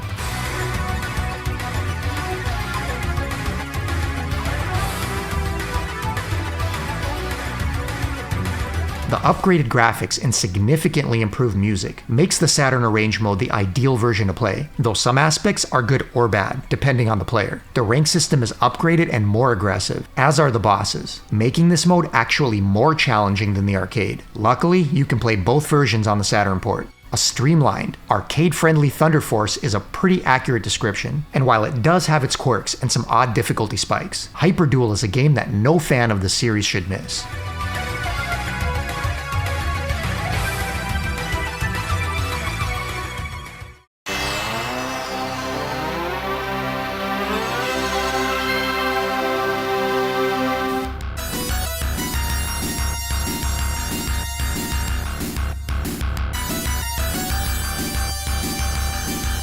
2 games, neither as popular as R-Type, but both deserving a lot of love. Though with Image Fight, don't expect it to love you back. Most won't ever get far enough to see how creative the stages become. Very much like claustrophobic, vertical R-Type, maze-like levels and hazards that demand memorization and strategic use of your options to eliminate wall acne, as Image Fight loves to set traps and lure you into cheap shots and death. Then back to a checkpoint you go. The option system was innovative for the time, with the red color shooting in the opposite direction of your movement. The front weapon attachment is also critical, with the right choice making certain areas and bosses a breeze. But you can't just change them up willy-nilly though. You have to destroy the current weapon first. The easy way is to graze it across a wall surface. But if there's none around, you'll have to put on your big boy pants and have it shot off your face with a stray bullet. What failure of a ship engineer came up with that design?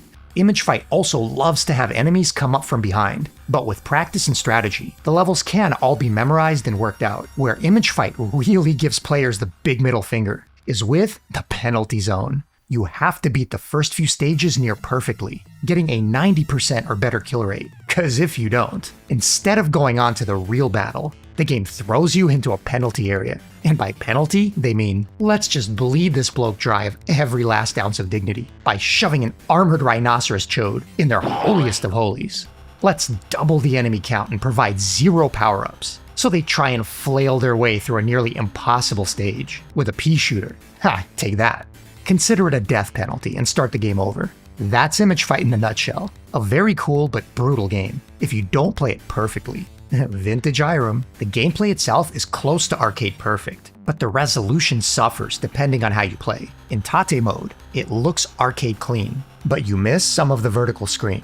The game lets you pause and adjust this, but there's no way to just shrink and see it all. Or you can play it in normal 4x3 console mode and have it stretch the screen, not getting the full vertical arcade experience. The scaling also looks ugly here, and the previously clean, crisp backgrounds shimmer and wobble. I also compared this to the PlayStation version, which has the same screen modes and adjustments, and while it has the same limitations in Tate mode, the normal console mode does not exhibit the same visual artifacts. So it does look better in this mode to play, for anyone not tilting their massive CRT on its side back in the 90s.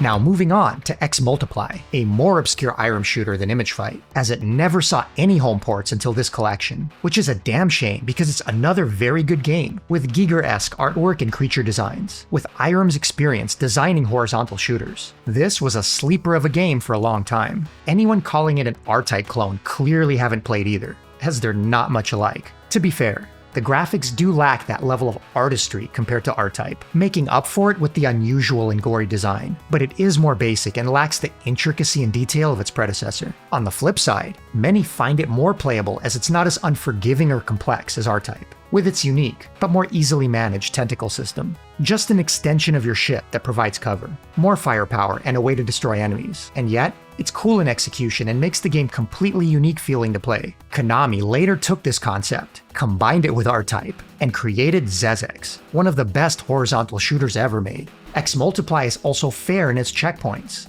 unlike R-Type, which is nearly impossible late game if you die in the wrong spot, at least until it suddenly screws you on the final stage, giving you no checkpoints at all.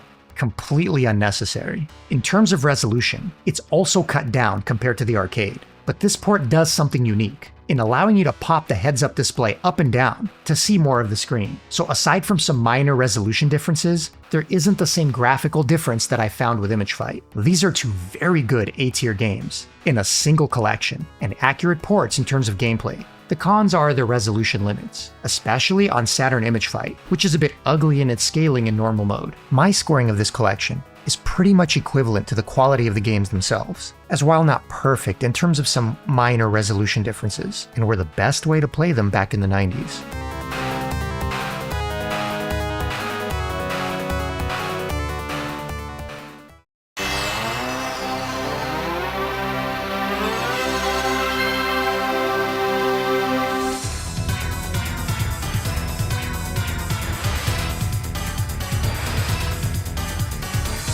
Metal Slug Submarine, aka In the Hunt by Irem, has always been a guilty pleasure. One look at the game is all you need to see it was made by the same team that would eventually go on to create the Metal Slug series for SNK, Nazca Corp. So of course, the graphics and design are gorgeous, to the point where you get nostalgic, remembering how much better 2D sprites looked compared to polygonal graphics, at least for a very long time. And the creativity of the levels is astounding, from a harrowing vertical escape and a raging stone golem hot on your tail, to a volcanic flame-spewing sea serpent. It mixes fantasy and technology to great effect. And while the music is cool, it's mostly hard to hear over all the sound effects. Everything around you is always booming, bursting, and collapsing, with the explosions being the star of the show.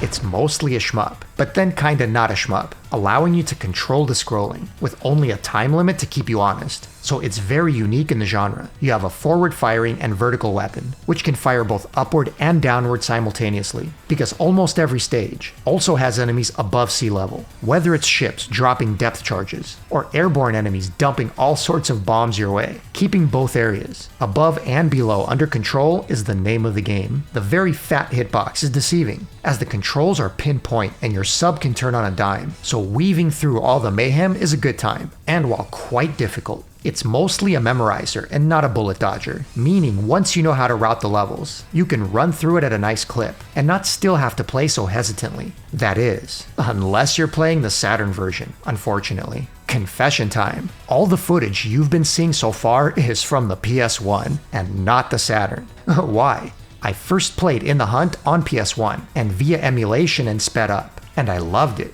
But reality came crashing down when I finally played it on console, and especially now on the Saturn. My god, does this game run like molasses. Apparently, the arcade version had quite a bit of slowdown too, something Metal Slug 2 later had a big problem with as well, totally ruining the pacing of the game. On console, seeing them running side by side, you can see how the excessive slowdown really puts a damper on things, like it's chugging along. So while I love playing In the Hunt, I only really do via emulation, without the slowdown, because this is just painful.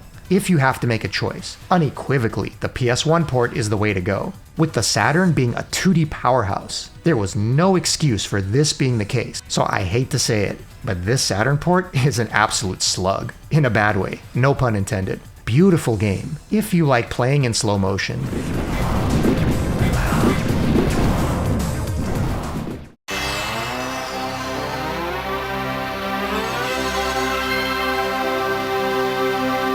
JIKKYO! OSHABERI PARODIUS! JIKKYO OSHABERI PARODIUS, the exclusive console-only Parodius, roughly translates to "shut the hell up Parodius," because it just talks way too much. NANI?! Bakudan nano yo! Amunai! Okay, it's actually Chatty Parodius, and that's what you get, with an announcer. That's his very own peanut gallery as you play. Shut up! Shut up! Shut up! Thankfully, it can be turned off, which is the first thing I do to enjoy the music instead.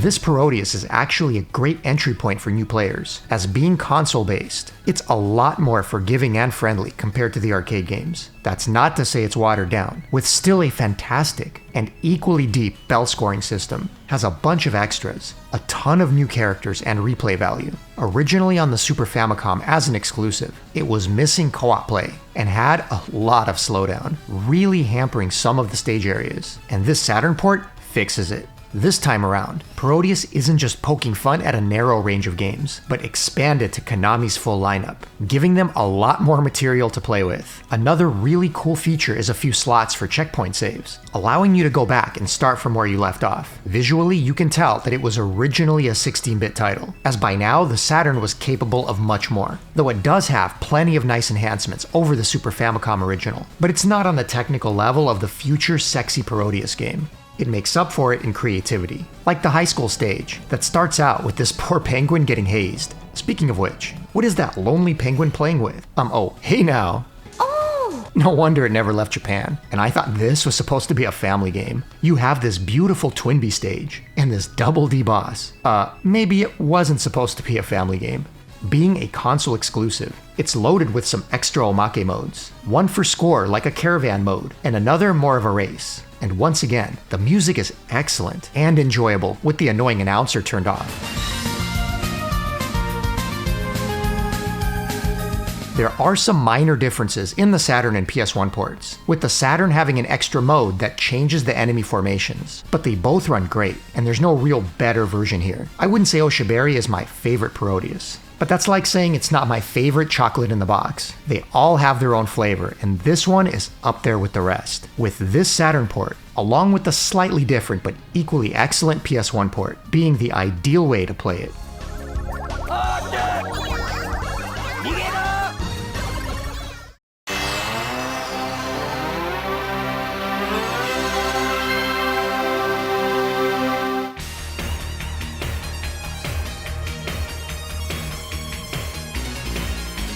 Kingdom Grand Prix is a grand experiment in combining a shooter with racing elements, and while the racing doesn't always work, the creativity, music, visuals, and overall accessibility make up for it. Developed by Rising, if you're more of a fan of their hardcore games, like Garega and Batrider, Kingdom may not be your cup of tea. It's far less challenging and the shooting is simpler. But if, like me, you really enjoy the Rising games that were more reminiscent of their compile roots, like Sorcerer Striker and Sokyugo Rentai, you'll likely dig this one too. The character roster is huge and fun to explore, though certain characters are more overpowered versus others, and the racing element almost makes it feel like Irem's Police Unit Gallop in vertical form, where you fly faster by moving closer to the top of the screen. As a racer, you can bump into other enemies and backgrounds Mario Kart style, and not take damage. And as you complete levels, you can choose your next course from a list, with around a dozen stages in total. But despite the racing features, this is first and foremost a shooter,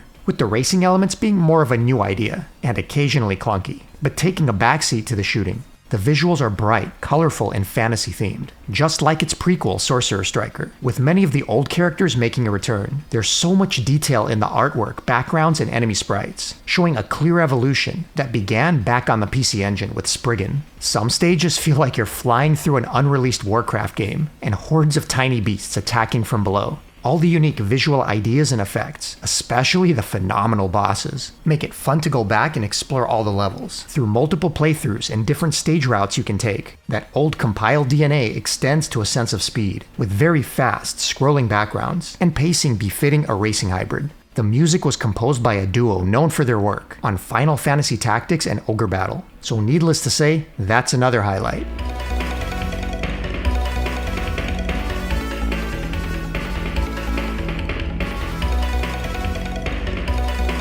Kingdom Grand Prix could have been a standard shooter and still been a winner. In fact, this excellent Saturn port has a special shooting mode, accessed via a code in the options menu, which strips away the racing elements and lets you take your time through the stages. So while the racing gimmick can be a bit hit and miss, though a fun idea, Kingdom is still a solid shooter in its own right, worthy of the compile name. There's also the arcade Tate mode for purists, but even the Saturn mode makes good use of the screen, and is very playable. While the more hardcore Rising fans may scoff at this game and their lineup, I consider it, along with Sorcerer Striker, to be quite fun and a much more accessible gem for us old school compile fans.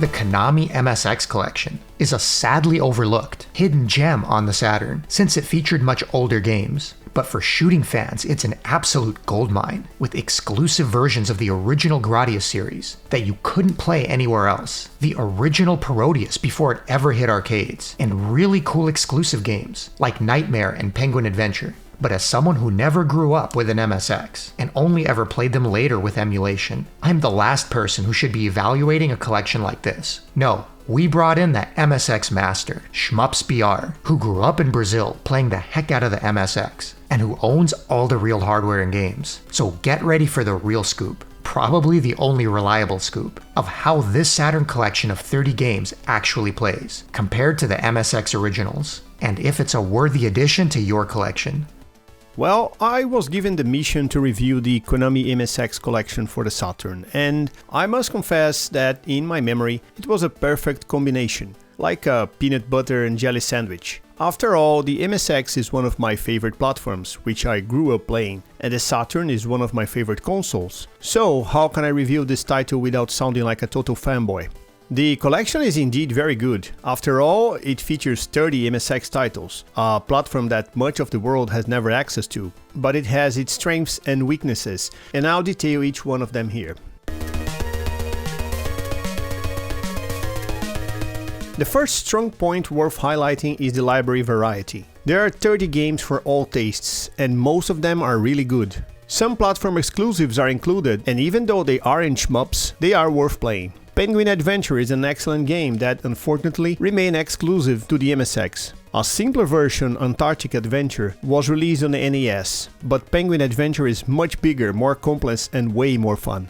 Both ER Kung Fu games are great, and the second one is also an MSX exclusive. The MSX version of Road Fighter is excellent, very close to the arcade, just like Konami's Ping Pong. Nightmare is another fun MSX exclusive shmup that you can play here. There are also several classic games included, but their MSX versions aren't that great, such as Twin Bee, Super Cobra and Time Pilot. They're nice for curiosity and historical reference, but I wouldn't spend much time on them.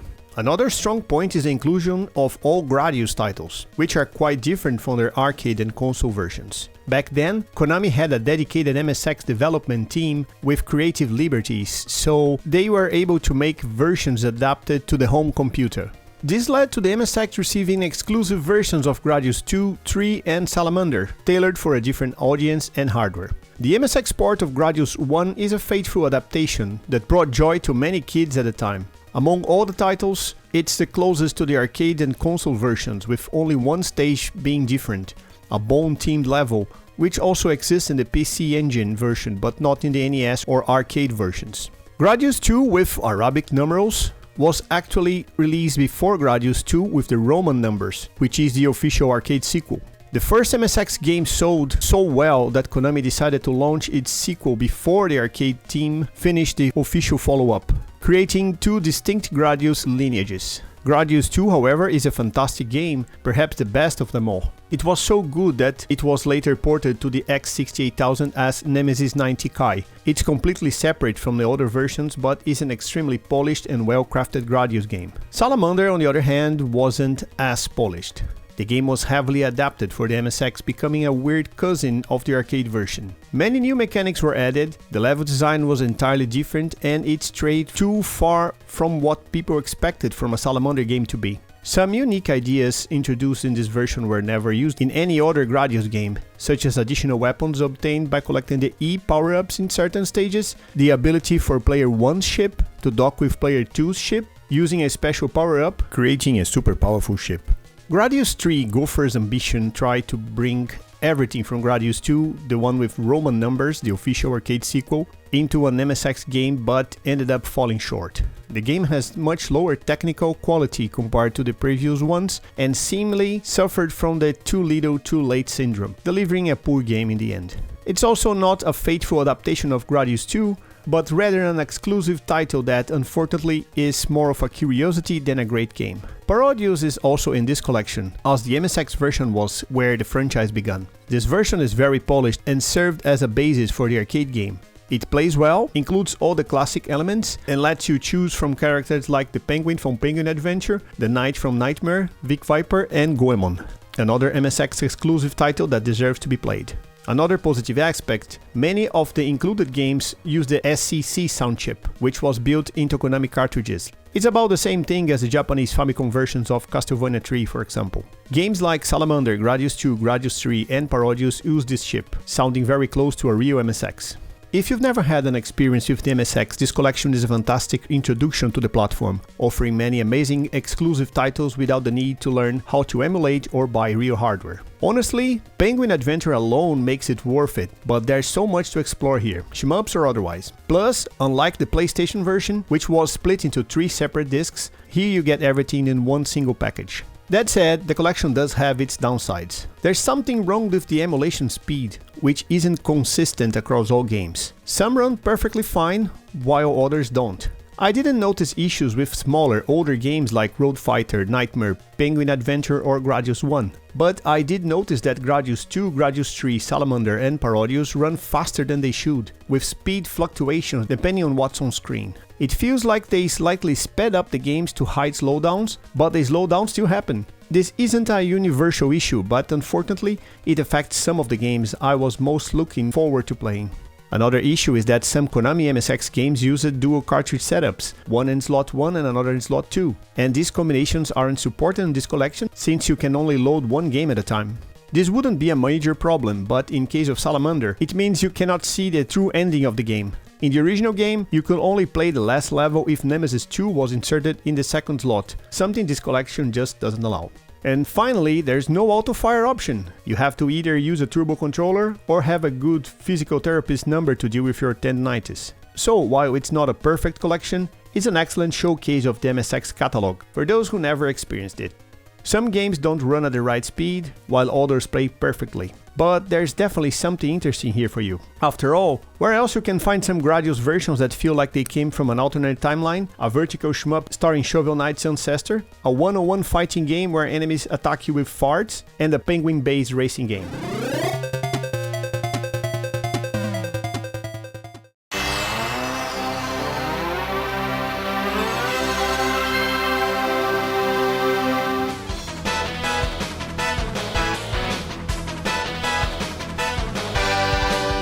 Gyokyo Tiger 2 Plus is a game that had too much to live up to. A sequel to one of Toaplan's most popular games, and still considered a classic. The sequel, not made by Toaplan, but by Takumi, later known for the Gigawing Shmups and Mars Matrix. Despite some balance quirks, it's actually a pretty solid shooter, but also somewhat average, so it kind of ends up crushed under the weight of the original. The mechanics aren't all that different from the Raiden series, with a lot of very fast bullets aimed in your direction, along with now respawn at death, automatically making it not quite as punishing as the original, while the presentation isn't bad, including a lot of cool scaling effects as you change altitude in different areas of a level. The overall design isn't very inspired for its time, compared to something like RAYFORCE that came before it. What's really missing though, and something that made the original great, was the incredible Toaplan music. Here it's just not that interesting and a bit derivative. It doesn't get your blood pumping.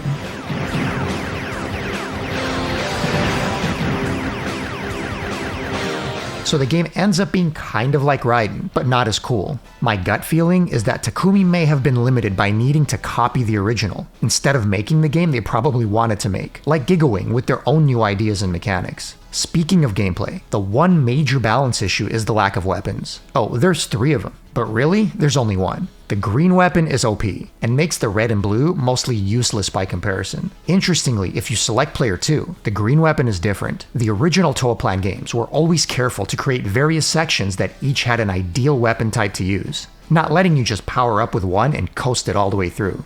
Well, except for Zeroing, where the similarly OP green homing weapon is the best for the entire game. And here, that's exactly what you want to do. A new feature is the Hyper Bomb, where grabbing more bombs once you're maxed out will make the next one glow, making the next drop larger and more powerful. The port itself is overall solid, assuming you're playing in the arcade tate mode. In the Arrange, while you do get a new extra stage and a bunch of cutscenes, you end up playing in that wobble mode, where the screen has to scroll up and down as you move. No thanks, not if I can help it. But it's certainly a way better port, and close to arcade compared to the botched port of Gekkarinden. So if you really dig Q Tiger 2, and can play in tate, this is a Saturn exclusive worth owning. It doesn't quite keep you on the edge of your seat like the first. It's a classic for a reason. But the sequel is still pretty good, if uninspired, compared to better competition at the time, so it never found much of an audience.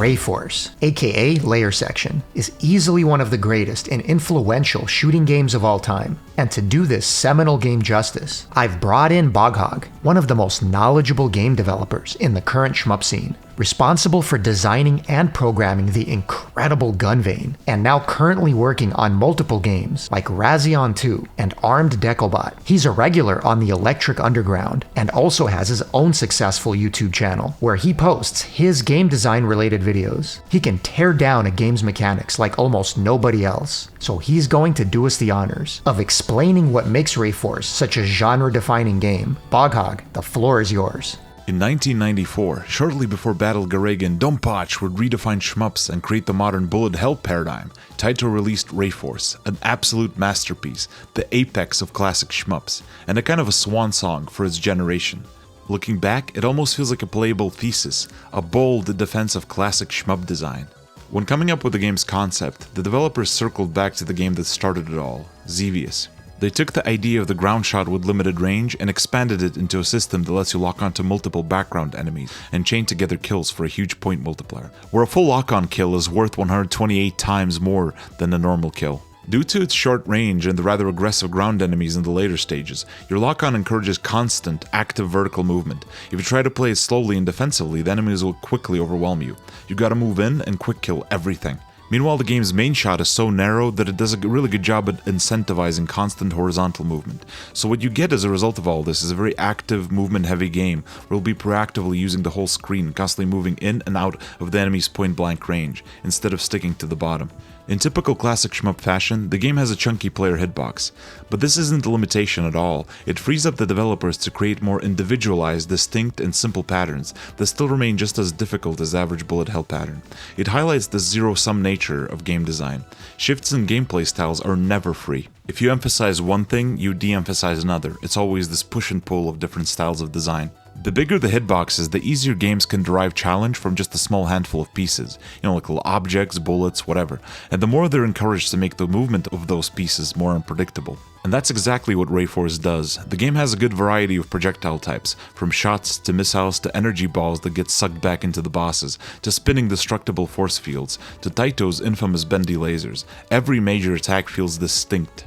But it's not just the mechanics or enemy patterns that make RAYFORCE great. It's a full package, a holistic work of art. The bigger hitboxes and simpler patterns allow the game's absolutely gorgeous pixel art to take the center stage. The lock-on mechanics are deeply integrated into the game's presentation. It uses some very clever fake perspective and parallax tricks to create a consistent 3D space you and the enemies move through. A world, dare I say. You will see every enemy pop in and out of the background very clearly, and you will almost physically feel the distance to different objects because the spatial relationships are so consistent and clean. The levels are also meticulously laid out, with constant unique set pieces and encounters, which are really naturally integrated into the background elements.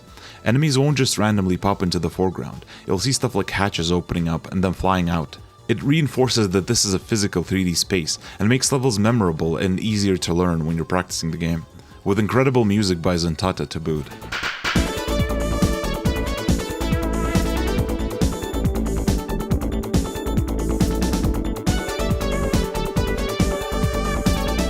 Oh yeah, also the Saturn port. The Saturn port is pretty good. It crunches the screen, so like it cuts off some bullets at the top and leaves you less space to dodge at the bottom. So you ideally want to play in arcade mode and tate it up, That way you get a really solid port of RAYFORCE, played like God intended. Today, its influence can be seen everywhere, from Zero Ranger to Crimson Clover, to 3D shmups like Under Defeat, to even rail shooters like Panzer Dragoon. Even outside of shmups, you can see its influence in Mega Man ZX Advent. RAYFORCE left a huge mark on the genre, and it's an absolute must-play. It's distilled, elegant, classic shmupping. I easily give it an S rank, so just go get it, go play it, go once you see it, play it for score, just enjoy. It's an awesome game.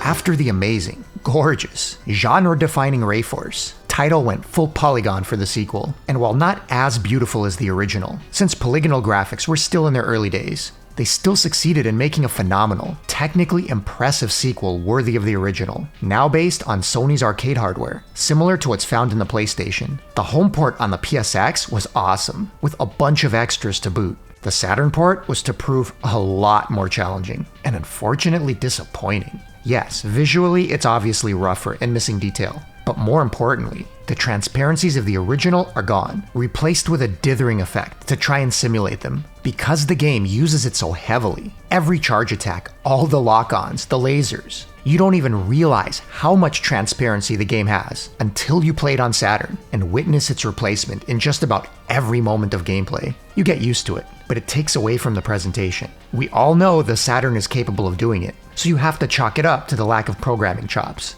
Another big miss is the slowdown, excessive at times and really calling attention to itself. So not only is it visually inferior, but it's more sluggish to play. Even the audio is poorly done. As with certain other Saturn games, the effects aren't crisp and muffled compared to the PlayStation version. All that being said, the game itself is still awesome and S-tier material, so even this botched Saturn port can't ruin the experience completely. And if you've never played any other version, I imagine you'd still have a heck of a good time. It's just painful to see all the misses if you've played it elsewhere. You do get some cool Saturn exclusive cutscenes, and even an extra ship. But as if the poor port wasn't bad enough, it's missing the arranged soundtrack and extra modes of the PlayStation port. I haven't even touched on the game's mechanics yet, or its brilliance. And I'm not going to, as this is not the version you want to play. I already did an in-depth dive of this awesome game in my top 5 hardest shooters on the PlayStation. On the Saturn, it's an S-tier game with a C- tier port, making it a shame that it didn't get the treatment it deserved. This would be an even lower rank if the game itself wasn't so good.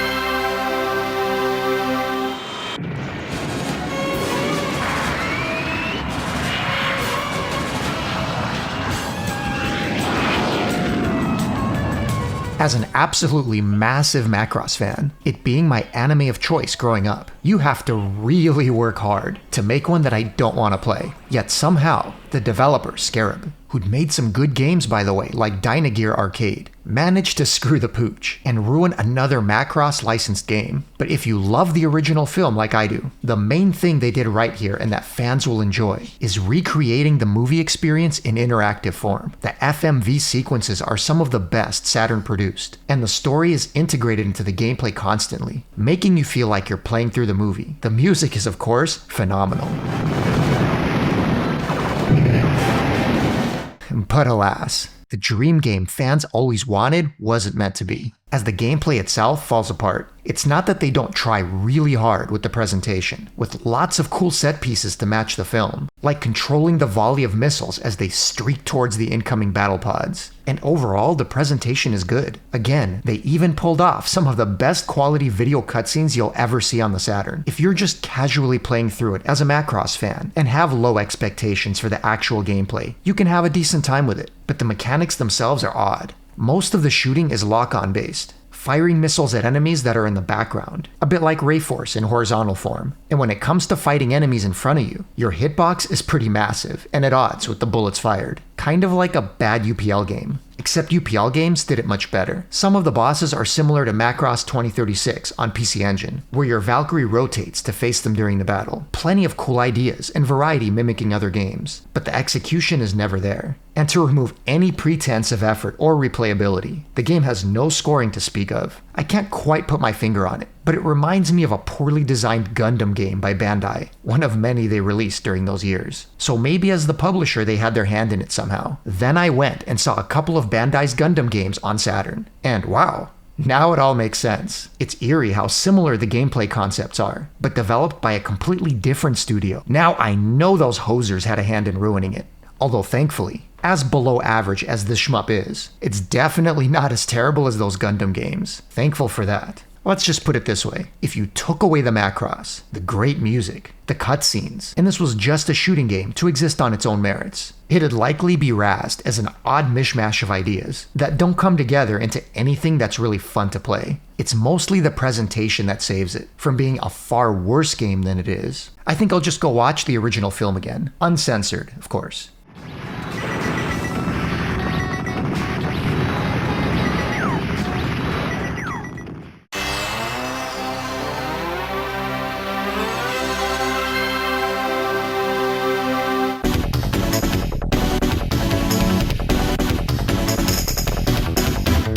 Metal Black is the Darius spin-off you've possibly never played or seen. Originally planned as Darius 3 before Gaiden even existed. It feels like a fever dream of an alien fetus. And it's a must-play for any fan of the series. For 1991, its visuals were nothing short of astounding, with dark and psychedelic stages loaded with effects, foreshadowing the look of Darius Gaiden that arrived 3 years later. You pilot the Black Fly through a devastated apocalyptic world. Zuntada's melancholy opening theme, setting the mood for the remainder of the game. An old friend from Darius emerges, with a destroyed battleship attached as its shell, the world having given way to all forms of bug-like alien creatures. It's unmistakably Darius, expanded beyond its aquatic theme. Without a doubt, Metal Black's claim to fame is its crazy presentation and atmosphere. The game has mood, with a perfect supporting soundtrack to match.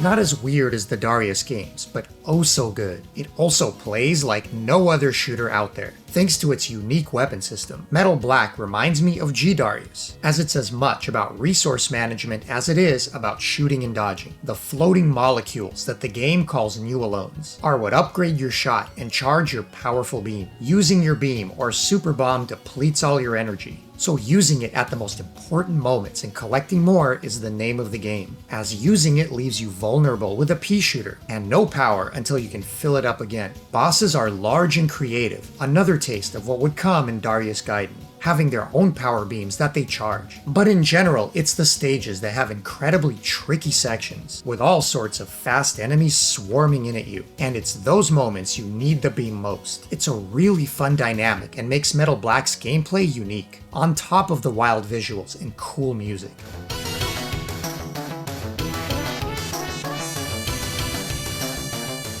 Only gets weirder as you progress, with a final stage and boss like nothing seen at the time, and some phallic imagery that'd make our type blush. Metal Black was popular enough to get a great port on the Saturn, and later on the PS2 and Xbox Taito Legends collection, both in Japan and overseas. Though the international versions have a bug that won't let you recover your beam from a bomb use, making it even harder. And the visuals on those Taito collections always looked a bit fuzzy and filtered compared to the original game. So the best way to play it at home is the very expensive Saturn port. As a spiritual predecessor to future Darius games, it's a must-play for fans, while it doesn't have the branching paths. Anyone who enjoys the trippy visuals and Zuntada soundtrack of the aforementioned games should absolutely make time to check it out.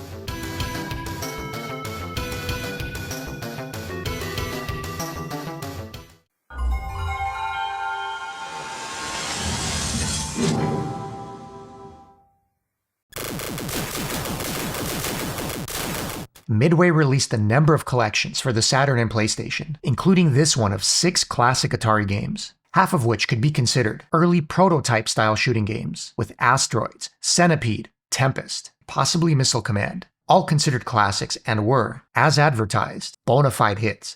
No need of individual review here as games, but more as a collection and whether it's worth it on the Saturn. The package itself is lovingly put together, not only with as accurate as possible emulation of the games by Williams, but an included Golden Age of Atari FMV documentary, with interviews spanning the entire range of games. The problem I have with certain classic collections like this, through no fault of the console itself, is that most of these games had incredibly unique controls, and arcade cabinets that made them the experience that they were. They look and sound a certain way. The monitor technology used was different, and the controls especially were critical. So playing almost every one of these games on a controller, or a joystick, or anything besides the proper trackball or twin sticks they were designed for, just isn't the same. So while I applaud this collection for the extras, good emulation, and great games, so I wouldn't give it a bad score, we're talking about only 6 games, from the 70s and 80s on a 32-bit console, that all use special controls and can't replicate that experience at home, with the exception of Asteroids.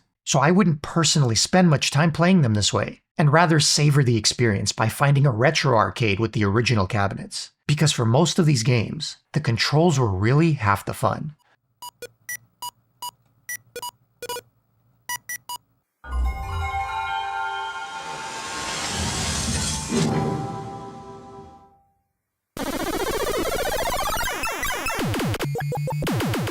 Unlike Midway's other release, the Atari Collection, the 6 games featured here do not rely on special controls for their core gameplay. Thus, this collection fares far better converted to home console. The 2 Defender games, Robotron and Sinistar, were all shooters, and all emulated pretty impressively here, really doing their best to duplicate many of the visual and oral quirks of the arcade cabinet.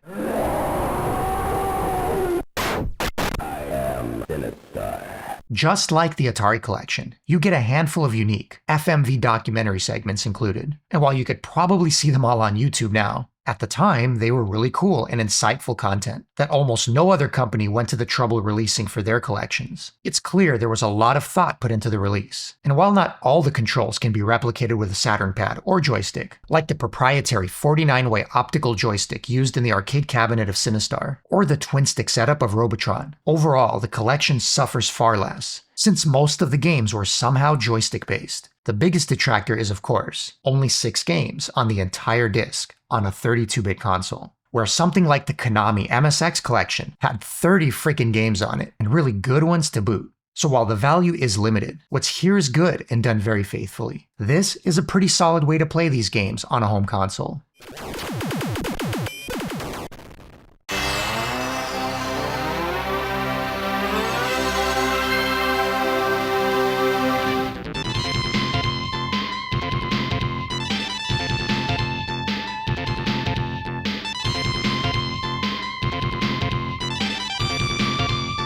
I'll be the first to admit that I'm not a huge fan of rail shooters, and that I tire of most pretty quickly, but Taito's Night Striker is rad, and this S version on the Saturn is the best port of them all, besting the PlayStation version. One of the best things Taito did for Night Striker is give it the DARIUS branching paths treatment, adding a ton of replay value by having over 20 stages to explore. Imagine one of Sega's super scalar games doing that. So while a short blast overall, maybe 20 minutes, it'll take a good bit of playthroughs before you see all the stages. Developer Ving was known for good port work, and this one is no exception. While it is only running at 30 frames, it's consistent, and the draw distance is quite good. Better than on the PlayStation. You also get a unique intro only found in this version, but if the tons of stages weren't enough, this version also has an extra hard arcade mode with 6 straight difficult stages and no branching. Of course, the other huge reason this game rocks is Zuntata's soundtrack. Excellent all around, and reason alone to keep coming back to the game for another run.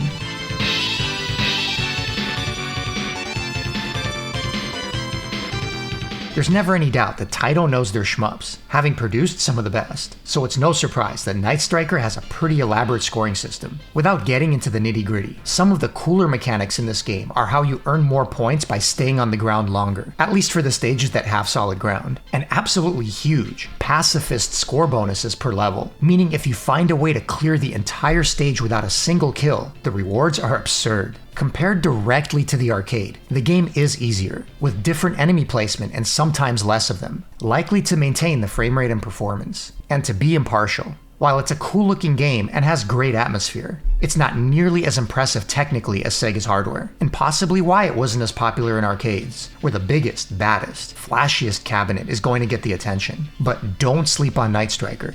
What it may lack in pure flash, it makes up for with better music, more variety, and honestly a better and deeper scoring system than any Sega rail shooter in my memory. It's a rare rail shooter with great replay value, and deserves an excellent score.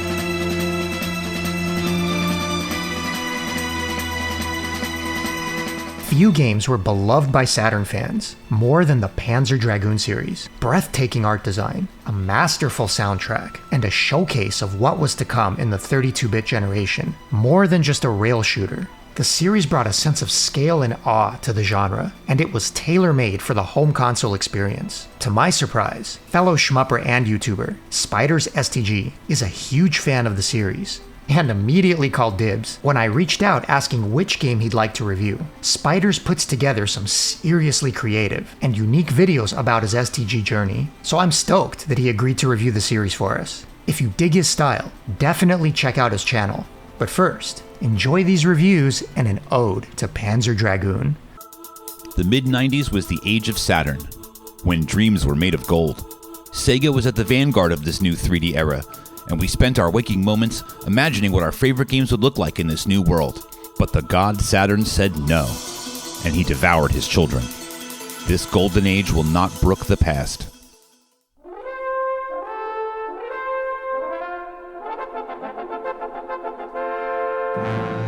Panzer Dragoon was the flagship title for the Saturn, embodying this new vision of a brave new age.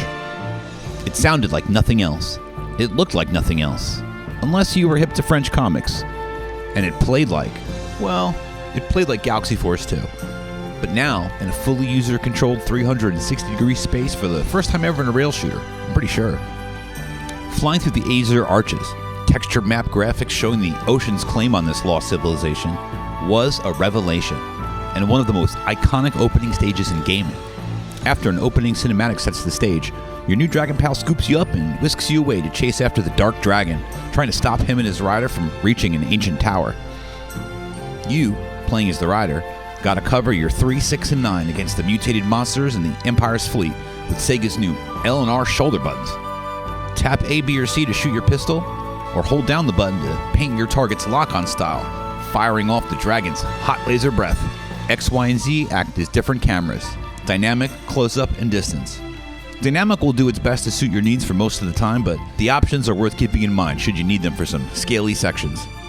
We have 7 stages here of dragony goodness, over the ocean and plains, through ruins and alien caverns, and eventually to the capital, where, for the citizens there, it's just another Tuesday. They got more important things to worry about, like drying their laundry. Panzer Dragoon takes about 50 minutes to clear, but it's going to take some practice to clear it all in one sitting. Until you get your chops up, the code to unlock stage select is going to be a mandatory lookup for gamers with a job. Remember cheat codes? The game runs at a low frame rate that's pretty rough by today's standards, but honestly, you do get used to it. We did then, and unlike gaming hardware, EYE's technology has not advanced much since the 1990s. You'll be fine.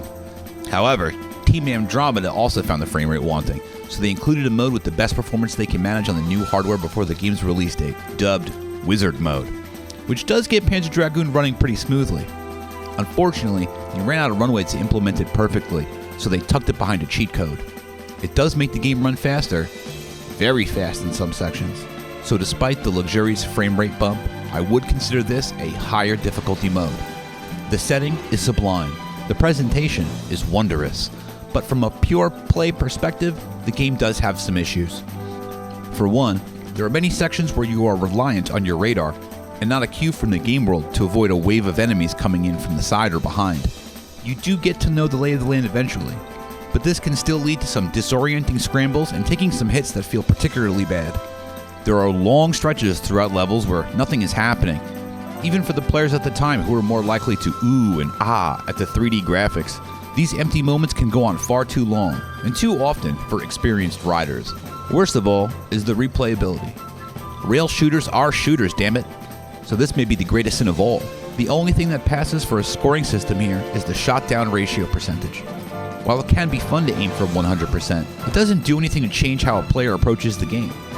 After messing around with some different modes and novelty codes, like the Space Harrier mode, which is like, you ever had a dream where you're in school and all the other kids and the teachers are looking at you? Then you look down and you go, oh my god, I forgot my dragon. Well, there's not much of a reason to go back after that. Much like the Saturn itself, Panzer Dragoon was a lot of potential that never really materialized. In 2025, I think Panzer Dragoon is an essential title for gamers who want to explore the golden age of gaming, but it's hard to recommend to a shooting game player looking to sink their teeth into a game.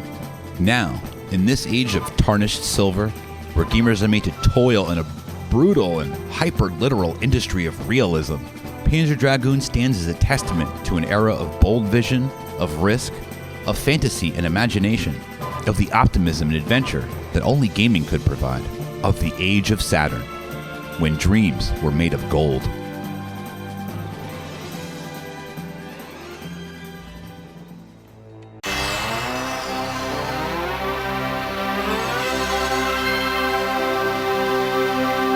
Soon after completing development of Panzer Dragoon, Team Andromeda split up into 2 teams. The bookish types began work on a role-playing game, while the arcade chuds of the STG crew set to task on a follow-up title. With a better handle on the hardware and all those nerds out of the way, our small band of heroes cranked out a bigger, badder, and bolder shooter in less than a year. That game is Panzer Dragoon Vi. The first thing the player will notice is the graphical performance is significantly improved, which is not only nice on the eyes, but makes the game play smoother, aiming feel more accurate, and the lock-on much snappier. Even by modern standards, Panzer Dragoon 2 is a looker. The second big change you'll notice, the lush and epic orchestral soundtrack from the first game is gone in favor of digital synth. Now on paper this sounds like a downgrade, as Panzer Dragoon's OST is one for the ages, but composer Yayoi Wachi and her team absolutely cooked on the Saturn's Yamaha YM-F292 sound chip, taking influence from rhythms and hooks from all around the globe to make something fresh, exotic, and altogether more alien to our gamer ears at the time. This new techno-tribal voice became the signature sound of the franchise ever since. The story this time around is you're a boy, you find a dragon that they're gonna kill, and you save him, and then they blow up your town and all hell breaks loose.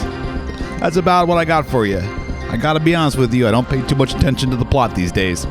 The best stories in my mind are written by the player, and Panzer Dragoon Vi nails the most important part of that for a thrill-seeking gamer, the setting. As the kids say, it's a vibe.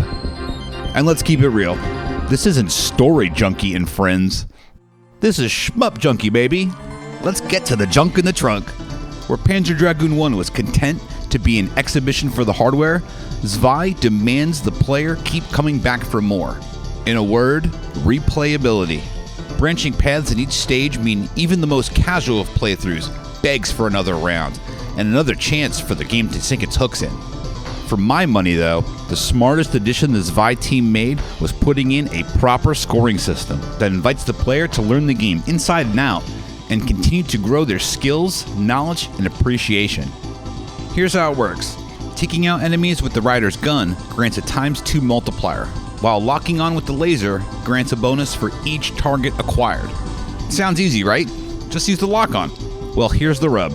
Killing an enemy with a single laser only grants the base score, which happens a lot more often than you think. This one little detail opens up the game to a more considered and deliberate approach, leveraging skills a lot of shmup players will be familiar with. For those interested, the website Panzer Dragoon Legacy has a wonderful breakdown of the scoring system, as well as tips and tricks to maximize your performance and possibly your level of enjoyment. Even before I smoked from the shooting game crack pipe, Panzer Dragoon Vi was one of my favorite games. Now, with a deeper appreciation for the genre, thanks in no small part to the channel you're watching right now, my love and admiration for this game is on a whole new level. Panzer Dragoon Vi is not only among the best the Saturn has to offer, it's on the shortlist of the greatest rail shooters ever made. Like how I think Panzer Dragoon 1's unrealized potential is the story of the Saturn, Panzer Dragoon Vi is a branching path in the narrative. We can go into an alternate reality, alien and exotic, where the arcade game makers triumphed. A universe where replayability was king, not quote-unquote content, where these beautiful games can exist outside of market influences, of trends, and even time itself. The machines in our home aren't the death of the arcade, but where we preserve these games, appreciate them, and document our adventures. It may be a lost treasure from our past, but Panzer Dragoon Vi will be a found treasure for generations to come.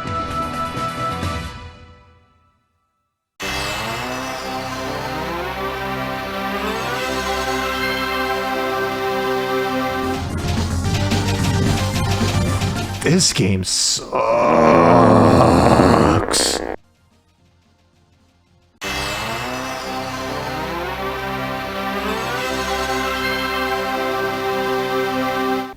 You're gonna make me review this game, aren't you? Reviewing shmups is all fun and games until somebody gets hurt. And it was only a matter of time before I got to Planet Joker, considered by many the worst shmup on the system. At first glance, it kind of looks like last generation hardware trying to pull off 3D. But honestly, Star Fox looked better than this. The backgrounds and textures are mostly flat, and only rotate in one dimension at a time, and your ship and enemies have a super low poly count, like a prototype mockup and not the final graphics of a 32-bit game. These mind-bendingly complex graphics ensure the game runs at a slow pace and poor frame rate, pushing the poor Saturn hardware beyond its capability. Now, I'm convinced they wanted to make a decent game here, as the stages change off in trying to be creative, but then it looks like they handed off the game engine to a grade schooler that's learning to program in their very first computer class. They even gave you 7 different mechs to choose from, each with their own stats including a charge and how quickly you regenerate your shield. But despite the graphics being so basic, that doesn't stop the game from completely pausing before boss fights to load, where the scrolling just halts for a while and then starts up again.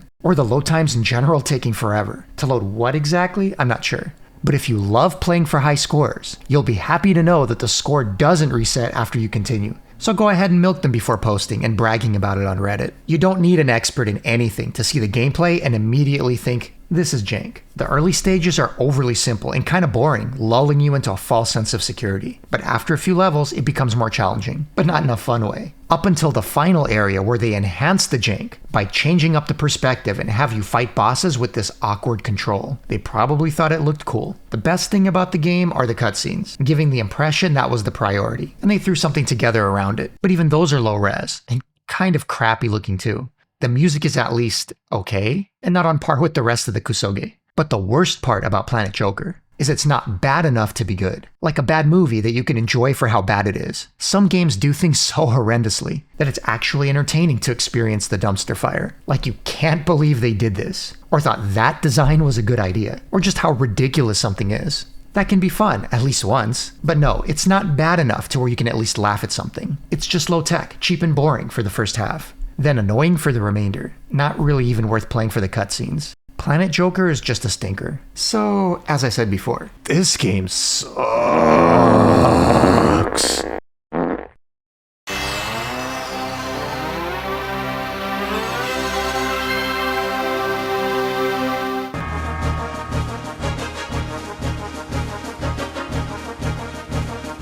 Here it is, Radiant Silvergun, my favorite treasure game, everyone's favorite treasure game alongside Sin and Punishment, of course. This version is something very special, not to tempt you all into spending hundreds of dollars on it, but what separates the Sega Saturn version of Radiant Silvergun, and Terradiver, by the way, if you're interested in that as well, is unlike everything else on this list, this is not a port per se. Because the original arcade hardware, the Sega Titan, is pretty much identical to the Saturn. I think an analogy that's very helpful is to think of the Sega Titan as the Neo Geo, and the Sega Saturn is like the Neo Geo CD, where yes, it is the optical format and slightly different in terms of what the port is presenting, but in terms of accuracy to the original arcade hardware, it's 1-to-1. I know someone checked this with Terradiver, and the conclusion was, yep, it's the arcade hardware. And so I always view this as the definitive version of Silvergun, even more so than the arcade version, because I like the additions that they brought. First of all, the fact that you can play with 6 buttons rather than the 3. Yes, it is very elegant that in the arcade version you're able to do all the attacks with just 3 buttons. But I actually like the ability to map certain functions, especially the sword, to a dedicated button. And of course, it fits perfectly with the 6-button Sega Saturn controller. And also there is a local ranking mode, as many shmups of this era have.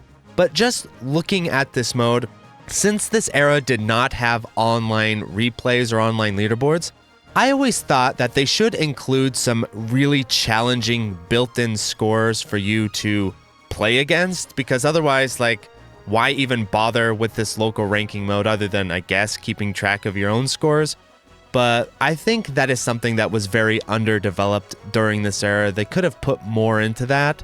So not a unique oversight, but I think a particular weakness of this era of home console versions that I thought might be worth mentioning. And they also went ahead and added in some extra options, like a stage select that you can unlock. The thing about the stage select is it isn't fully finished because they forgot to add in power-up options, so you just start every stage with no power, which is completely useless. Though I was seeing that if you want to get real creative with it, you can use pseudo Saturn and enter in cheat codes to get the proper power levels, which is hilarious, but it does work. And so if you want the truly most authentic experience with Silvergun, as awesome as the 360 port is, as awesome as the Steam port is, this version of Silvergun just stands apart from pretty much all other Saturn ports besides Terror Diver because it is the arcade version, and so it can never be truly replaced. Not to get the collectors too excited, but if I were to bet on what ports would retain their value most into the future, it would be the Titan stuff, because it is the actual arcade versions of the game that can never truly be replaced. And so I am a massive fan of this version. I actually got my very first 1cc of Silvergun on the Saturn version. Congratulations! Congratulations! Congratulations! Congratulations! Congratulations. Also as excellent as the Steam version looks, especially in its low res mode, which is the proper graphics mode, am I right?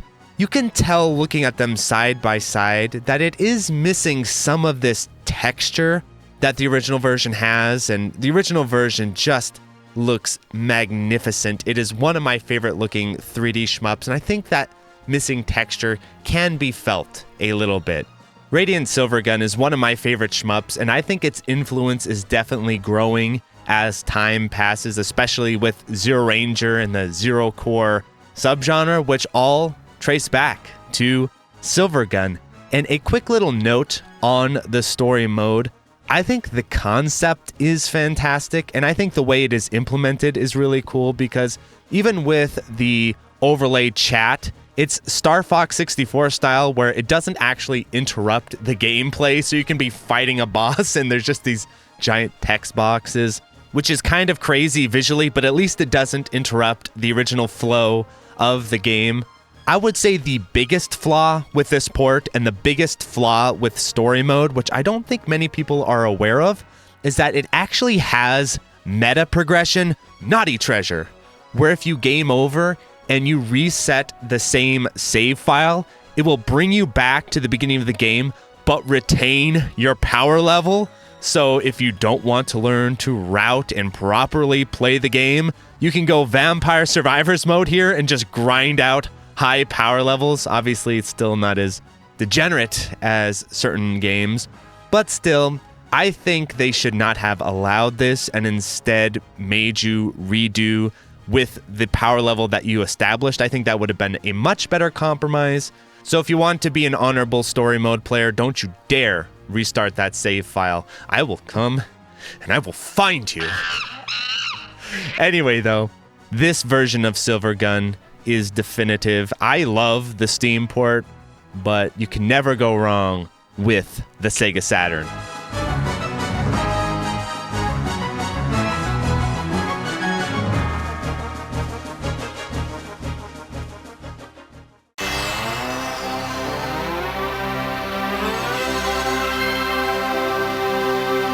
Destroy them all!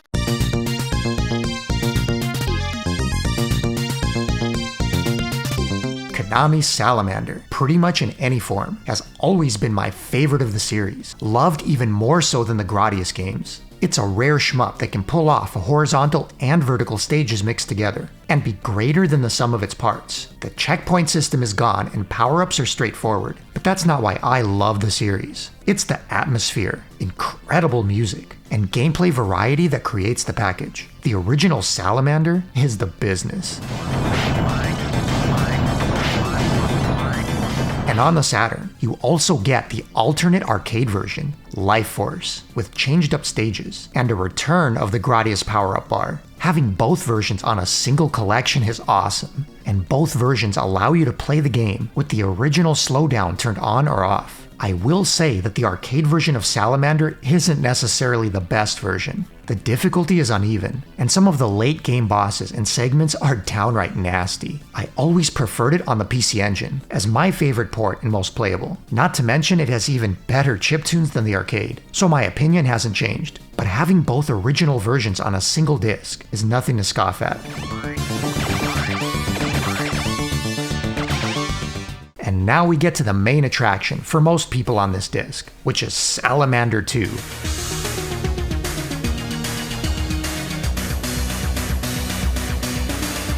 Way underrated and one of the best shooters Konami produced, taking much of what made the original so much fun and upping the visuals and gameplay speed with some new mechanics worked in. Grabbing a duplicate weapon type will now boost its firepower for several seconds, and the options now have smaller versions called seeds, which can upgrade into larger ones. But the coolest part is you can sacrifice those options in different ways, turning them into homing lasers, or multiplying them into even more options to boost firepower, after which they become the smaller option seeds. The difficulty is also not as uneven as the first, with your ship no longer having to worry about running into the environment, and the options will now float on screen for a bit after death, so you get a chance to grab some again. One of the game's criticisms is that the visuals didn't exceed other even better Konami games at the time, like Zezek's. So while I don't have the same level of nostalgia for the second game as the first, there's no denying they did an excellent job following up on an insanely popular game, including the music, which while doesn't quite live up to the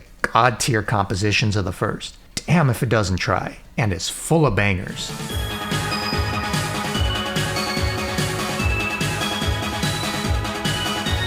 And as a reward, the second loop of the game actually replaces some of the stage music with remixed versions. How cool is that?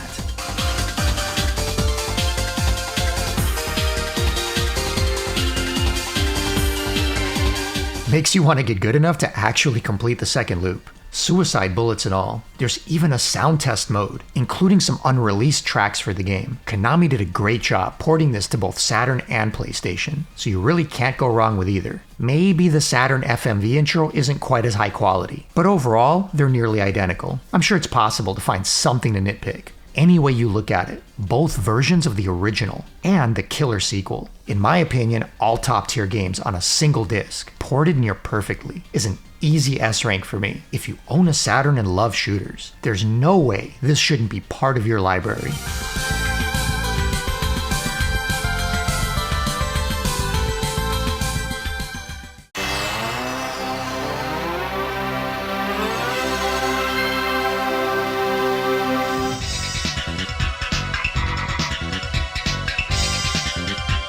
Sengoku Blade is Saikyo's impressive sequel to the original Sengoku Ace, with the biggest new addition being Gazangas.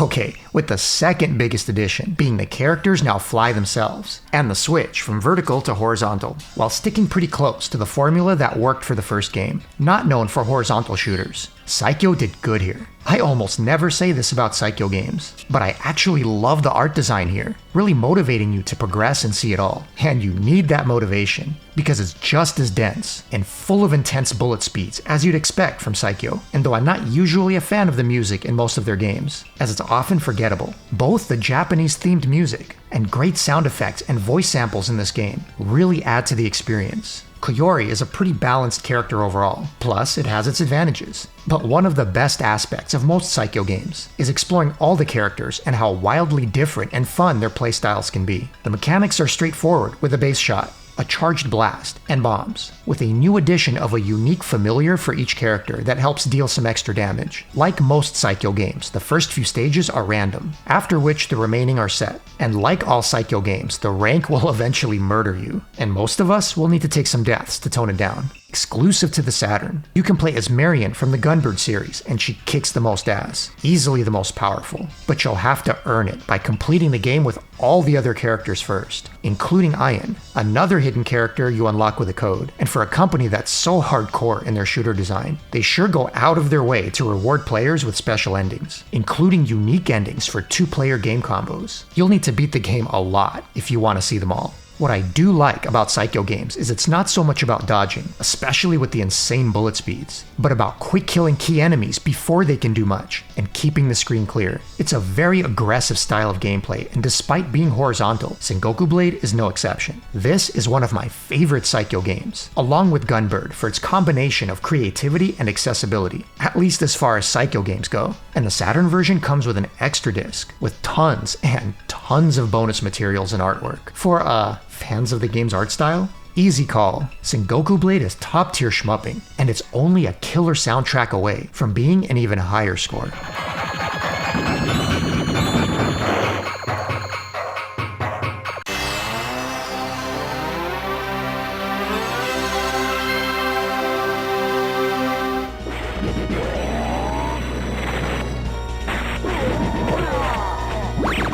After the excellent Sengoku Blade, you'd think that Saikyo would kick even more ass for their next horizontal release a year later, but instead, they screwed the pooch. Nearly everything they did right in Blade, they mucked up in Soul Divide, as aside from both being horizontal and fantastical, they're completely different games. In fact, I think the biggest reason shmup fans dislike this game is because it's Saikyo and they expected a shmup. But it's really kind of not. It's more of an auto-scrolling aerial beat-em-up with shooting elements. And approached as such, you may have a better time with it, but if you go in expecting a shooter, you'll be disappointed.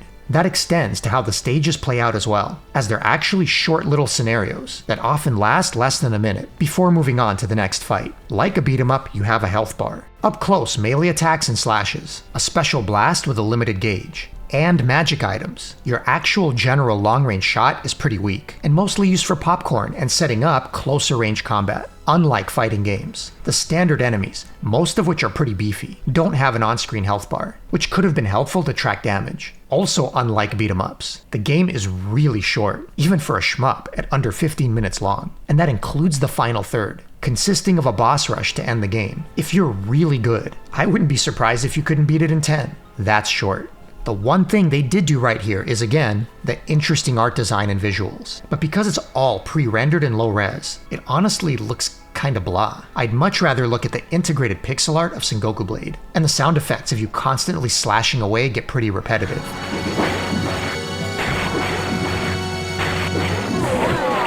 Now the home console version has an arrange mode, making the game a lot longer with more RPG elements, and actually more in line with what this type of game should be, as a D&D style RPG-like beat-em-up. Fans of those games may find a lot more to like, but as a shmup, it's crap. I even debated including this game review at all, since it isn't, but I knew people expected it. Even as a very short arcade-style beat-em-up, it's bland and repetitive, and it's not really a good beat-em-up. It's an okay, maybe longer arrange experience if that's what you're looking for. And it has a lot of variety if you enjoy the game enough to replay it with various characters, and play it again in arrange mode. But there are just way too many games that do everything here so much better, and it's not something I'd go out of my way to play. It could be worse, and it isn't deserving of a truly terrible score, but that's about it.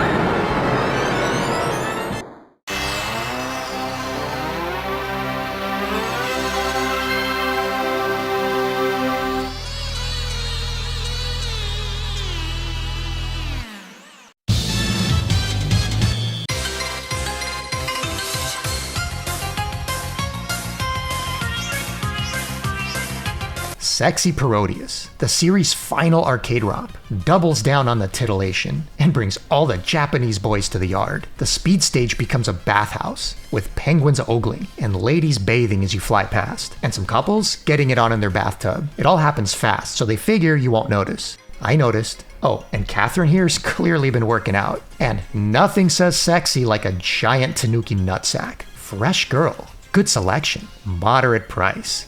Oh my. I was almost expecting the titty twister on this level, but I should have known better and got pachinko instead. Though if you're looking for a cat house where you end up leaving with crabs, it's got you covered. In all seriousness though, this is why I love the Parodius series, and wish more shooters, even the serious ones, displayed this kind of creativity in background and level design. And it all works into the story here, as you no longer can play as the original hero, Taco the Octopus. Turns out, he's been corrupted by his success, or something like that, and is greedily hoarding his money, while exploiting all these ladies and, penguins with forced labor to carry out his dirty deeds, like in this brothel stage, which eventually becomes a warehouse, where the ladies are being boxed and sent out, thanking you as you explode their crates and free them. A pretty dark trafficking motif if you think about it, but I digress. This final Parodius is more than just sexy, but considered by some to be the best in the series, as creative and as varied as ever, now with branching paths for a total of 9 levels, triggered by collecting items that determines which path you'll end up taking. What's great though is despite the story and sexy motif, Konami doesn't just limit themselves, and just throws out anything they thought was a cool idea, like the awesome Castlevania level if it were built by mice, with Medusa as the stage boss, which of course has to moan and make an O face for some reason when she takes damage. The music is as awesome as ever, and possibly my second favorite after the original classic remixes of Da.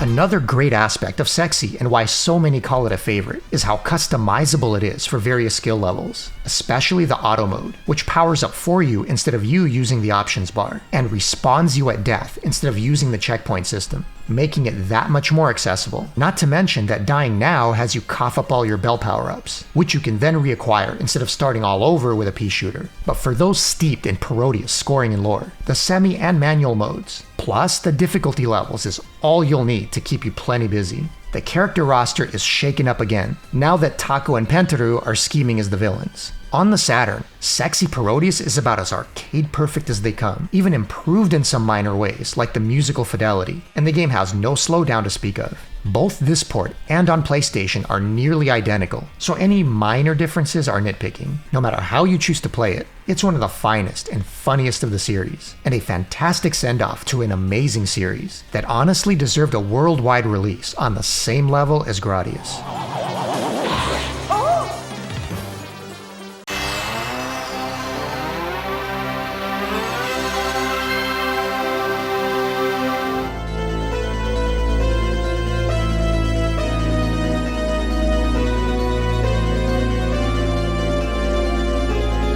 Shenryu is a surprisingly cool game and practically a hidden gem, as you rarely ever hear it mentioned, and when you play it for the first time, you'll quickly find out why. If not played correctly, it literally feels impossible. With a rank that pegs so high, you'd need to be a machine to clear it, and it stays that way even after your deaths. So if you screw it up, you may as well start over. YouTube is filled with cheated clears of this game, and if you watch any, it's pretty obvious they're doing the impossible. Thankfully, there exists a legit clear by Frobomb of the Saturn port, with incredibly useful commentary on exactly how to play to keep the rank in check, making it completely manageable and a sweet game that experienced players can enjoy without resorting to cheats.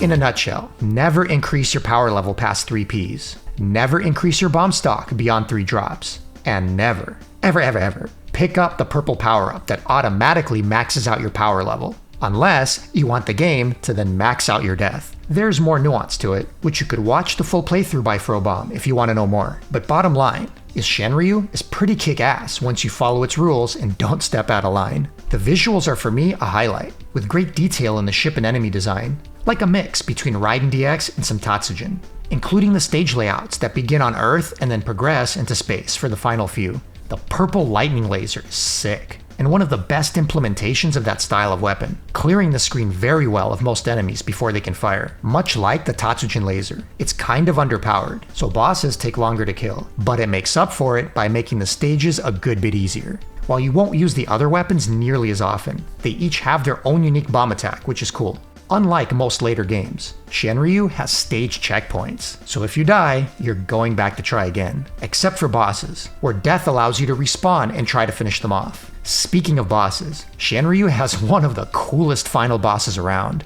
First, he vaporizes the boss you're fighting, to reveal himself as the true final boss. Then the screen has to zoom way out, so you can avoid that massive green laser and bullet spreads, before then zooming back in and dodging some seriously fast and dicey patterns. Even with reasonable rank control, you're gonna work to clear this game. The Saturn port has an original mode which looks kinda bad, and I'd avoid. especially when an arcade perfect mode exists in Tate. It also released on the PlayStation as GEKYO Shooting King, and is decent, but actually has quite a bit of issues that are a bit too much to go into this review. They did throw in a bunch of weird challenge modes to try and make up for it, but nah. Stick to the Saturn version as the best one to play and most arcade accurate. Besides the extremely strict rank and the game forcing you to play a certain way, there's not a ton to critique as the game is pretty kick-ass. If you like games like Raiden and Tatsujin, that'll kick your ass, which clearly influenced its design. The soundtrack isn't on the level of the games it copies, but some good rockin' tunes that add to the flavor. But I do love the way it looks and plays, especially the later levels, 5 and onward.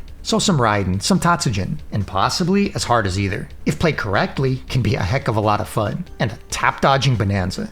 Clearly, it has design quirks that keep it from standing alongside the genre's best, but I consider it a gem on the Saturn and worth playing.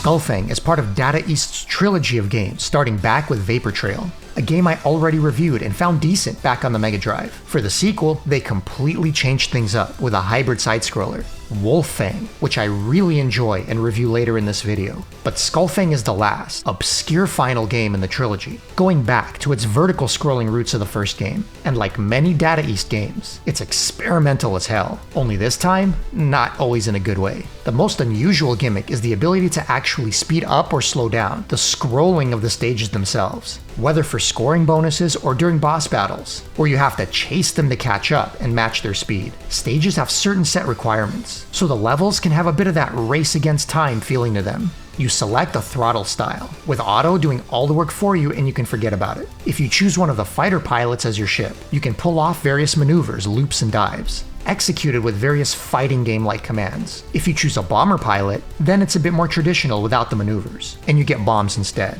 A returning mechanic from Vapor Trail is the S-Unit, an upgrade that shows up once on every level, and upgrades your weapon system completely for the rest of the stage, with now additional throttle controls to boot.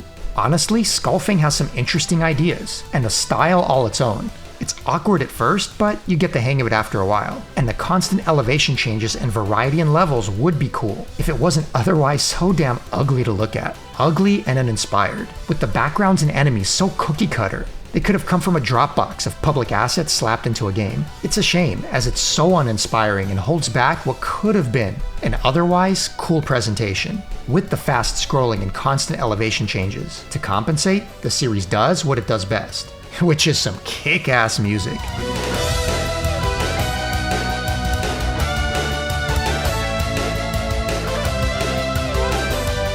Vapor Trail on Mega Drive had one song, but it was the best damn song, and one you could enjoy the entire game. This one has a bunch, and they're all pretty excellent.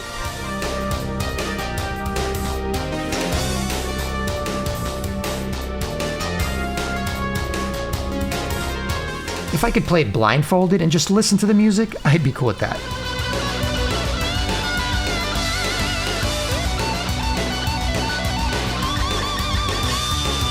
So Skullfang is a bit too experimental for its own good, and not going to be everyone's cup of tea. In some games, like WOLF FANG, it works out awesome, but this time it's interesting but middling. Mostly let down though, not by its mechanics, but by its visuals. Play it for the music, and expect the odd mechanics to take some getting used to. This one is worth checking out, but kind of ugly, and less than the sum of its parts. That music though.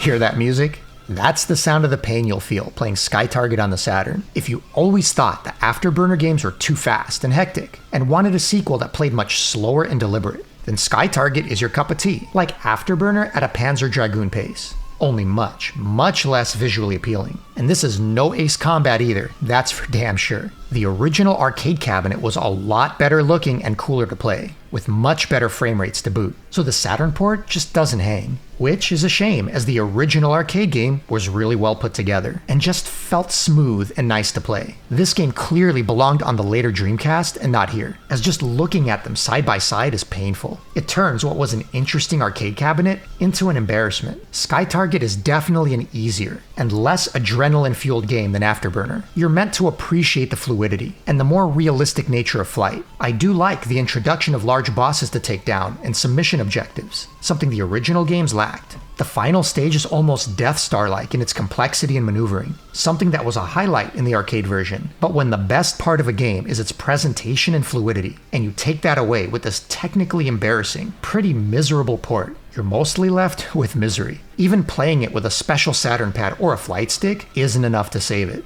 Go play some of the really cool Ace Combat games on the PlayStation instead, or play this arcade original emulated and with a flight stick of your own and enjoy it. But avoid this Saturn port. It's about as fun as listening to this song.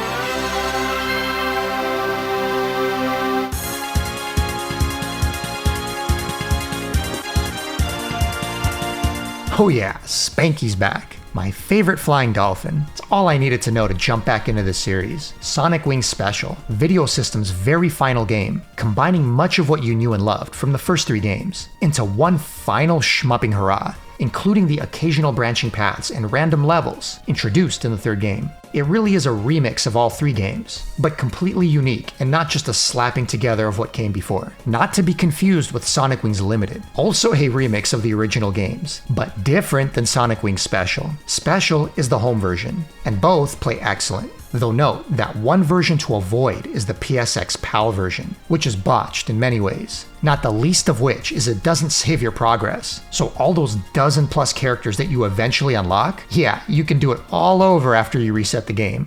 Needless to say, stay away. The Japan versions are where it's at. To be honest, I'd never found the series to be all that visually appealing, with very static backgrounds. The stages are varied and there's some creativity, but that basic static nature of the artwork was always utilitarian and simple. Not bad, but not memorable. What was memorable about the series was its odd bits of silliness. It works as a contrast to the otherwise mundane design, and the music was always good enough, but also not memorable over the long term. The best part of the Sonic Wings series has always been its straightforward simplicity and fun factor. It's just easy to pick up and feels good to play. Then experiment with all the various characters, of which in this case there's over a couple dozen once you unlock it all. If you've already played any of the Sonic Wings games, then you've played this one. And while it may not be the best or favorite, it's still on par, and relatively accessible until the latter part of the game. The general rule is the weirder or sillier it gets, so does the difficulty increase. And with all the stage variants and paths, there's a good bit to explore. While the game doesn't have a second loop, the unlockable ships themselves do, meaning playing the game with some of them makes the game different and harder. So basically, that's your second loop that you can access anytime. Sonic Wings is always a super solid and fun experience, while never standing out as exceptional or memorable. It's just a good time, and sometimes that's good enough.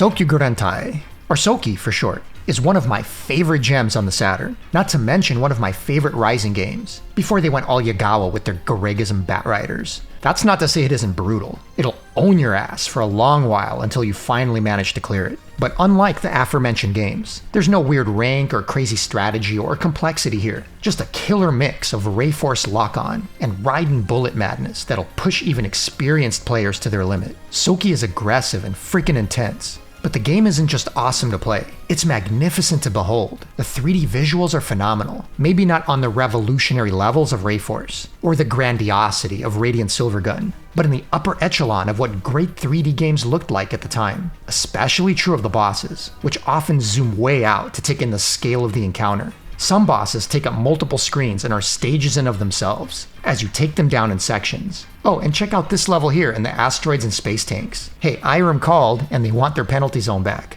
This game has moments that can feel just as brutal, but a heck of a lot more fun. And the final boss, the huge space fortress that you take down in sections while waves of ships launch from within, is nothing short of epic. Even the music is no less epic, actually by the same composer of Radiant Silvergun.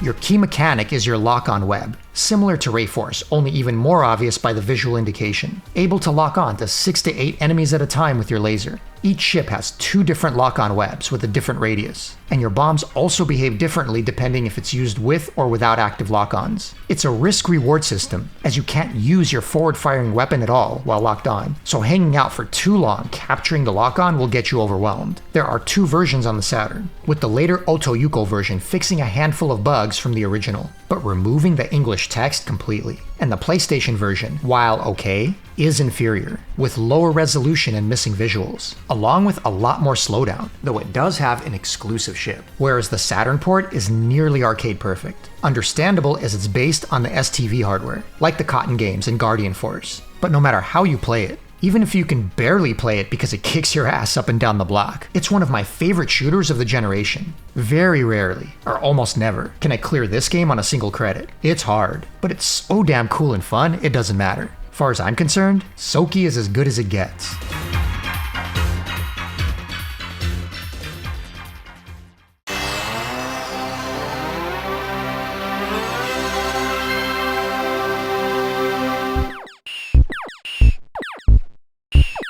Really? Did we need another basic Space Invaders port now on a 32-bit console? Raise your hand. As a Saturn owner, you just couldn't wait to run out and buy yourself a copy of this game. Yes, it's a classic. And here you get multiple versions, table versions, upright cabinet versions, but really not too much else. Not interesting extras, modes, various upgrades or remixes. Not even the ladies of the PC Engine version. What you see is what you get. You also do get a 2-player version, which some of the older 16-bit ports had as well. Classic game. Bare bones and basic release. Bare bones and basic review. Bare bones and basic score. Nothing else to see here. Moving on.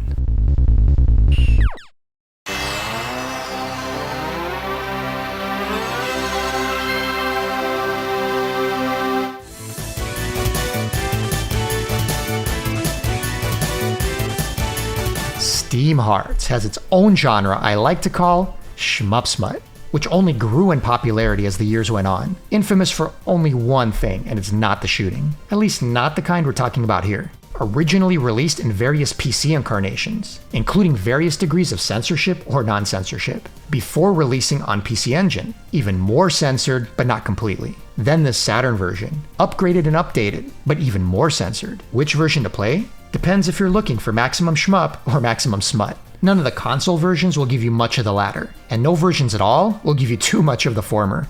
That's not to say it's that bad. This Saturn release is certainly the best looking. In fact, it's better looking than a lot of other better games, so they put a lot into the art design and the game itself. But if you're more interested in the art design of the cutscenes, know that you won't see anything uncensored here, though it's pretty obvious what they're doing. In fact, I believe the story goes that these evil boss queens are infected with some kind of virus that's made them go crazy. And the only cure is, as Jack Black would say, your mighty juice. So you'll get the jizz of it. The soundtrack is also pretty good and adds to the overall experience. The sound effects aren't all that varied and pretty basic, unless you mean those sound effects. You choose between 2 characters, Blow and Fala. Probably just a bad translation, right? And each character has their own loadout. No, I'm not even making a bad pun with that one. You can collect up to 3 of these sub-weapons and detonate them as bombs. The bosses become larger and more impressive as you progress, and each time you subdue a boss. It culminates in a follow-up cutscene where your character, subdues the pilot. You'll also notice a good bit of slowdown during the game when things get hectic. Whether intentional or not, I can't say. So what can you say? Normally, games that are based around sexy time are downright terrible, and Steam Hearts isn't. Now, any serious shmupper will snub their nose at it and not find a lot of replay value. But if you're looking for a somewhat forgiving, pretty good looking and sounding, even if otherwise average shooting with naughty bits thrown in, you could do a lot worse. In some ways, mainly the visuals, it's better than on PC Engine, and in other ways, it's not. But I do think it gets a worse rap than it deserves, because it's easy to just blow it off due to its mature nature. It's not great, but it's decent? And also indecent. Now let's make bets on how many comments we get, asking for where to get the uncensored PC versions to play.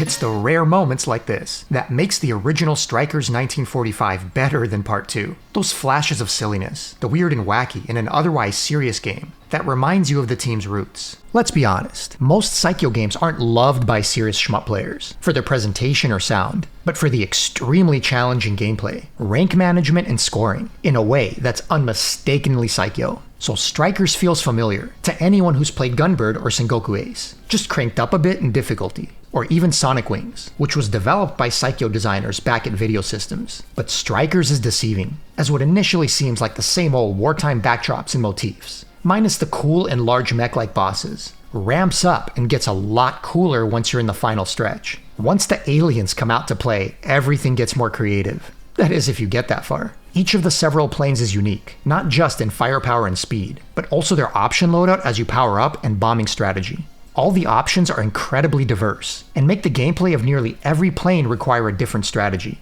As usual, the first few stages are random, and the remaining are fixed, with both the stages and game being pretty short, but what it lacks in length, it more than makes up for in balls-to-the-wall intensity as the rank climbs. There are 2 original screen modes here, and the first is pretty good. It works well and is very playable to cover more of your screen. And you get the arcade original Tate mode, which looks and plays outstanding. And don't feel bad starting out in the monkey difficulty setting for your first playthrough to learn the game, as there's nothing easy about this series. Not even a monkey will clear it without practice. Oh, and no credit feeding here, as the later levels will send you back to redo the stage when you die. A Psycho game with checkpoints. Talk about brutal. I've read some reports of the PSX version having some occasional bits of slowdown, in which case I almost always go with the Saturn, as having the much better gamepad that I prefer to play with. It's a testament to the design and gameplay when something that looks and sounds so generally mundane is more than the sum of its parts. Strikers is just a cool game to play, and you forget about the rest while you're dead focused on routing, strategy, and survival. It's a game where nothing less will suffice if you want to see the best parts toward the end, when the presentation really comes alive. It's a souped up version of the original Sonic Wings, and there's nothing wrong with that.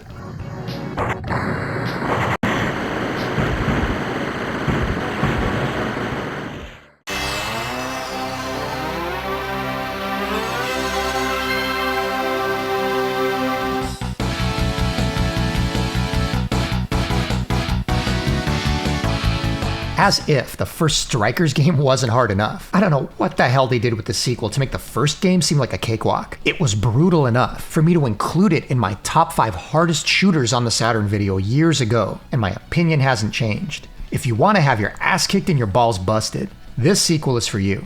Pretty much an extension of the first game. The mechanics are generally the same, only now your charge shot has 3 different power levels based on your charge meter. I personally like to use the TA-152 Fuckwolf. Yeah, you tell me how else to pronounce it. Its charge shot is an indestructible orb that acts as a shield, blocking all fire and slowly works its way up the screen for damage. A great way to create some cover and invincibility, trying to escape bullet barrages. Much like the first game, the visuals and music is passable, but has some cool bosses and mech design, but really isn't the strong suit of the game. But nothing will prepare you for this giant prolapsed anus of a final boss. In the Saturn original screen mode where it's cut shorter vertically, it takes up nearly the entire screen and leaves very little time to dodge anything, as it spews bullets from its sphincter. Now, I'm sure there's a strategy for this dude besides Preparation H, which is probably what you'll need after it's wiped the floor with your last dozen attempts. I just hide inside my charge orb like a pansy, and hope for it to die already. There's a bigger difference between the ports here. While both are pretty good and playable, the Saturn port has a good bit of slowdown in some areas that the PlayStation does not. Both games have frames cut out of the animation compared to the arcade. And don't quote me on this, as I'm not an expert in the arcade version, but at least on Saturn, the hitbox feels bigger than I'd expect, where I often have to go around patterns that I'd think that I could squeeze through. Naturally, that makes an already hard game even harder. Strikers 2 is bigger, badder, and harder than what came before. Although whether you think it's better depends on whether or not it's a game you can even make any headway with. Dying in the later stages means getting sent back to redo the stage. And this port isn't as arcade accurate as the first. It's just so tough that it's not as playable as the first, and demands incredible practice and perseverance. So I'd rate it slightly below the first as a game that I much less often, if really ever, replay, given its quirks on the Saturn like the seemingly large hitbox. It's a bit lower on the scale as a port compared to the first. But if you're a lover of Psycho games, just ignore these silly words. Technically, it's one of their best, and you'll eat it up like you do most of their others.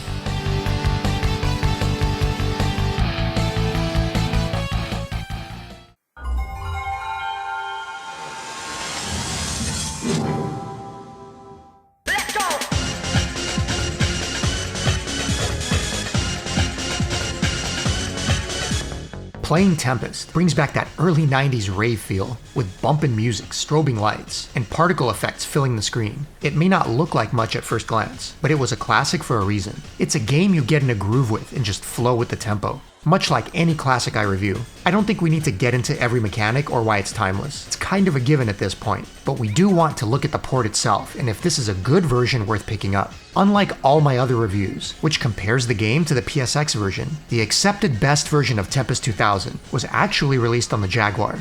Compared to the Jag, the Saturn port has a better frame rate running at a silky smooth 60 FPS, and the music is now CD quality and refined.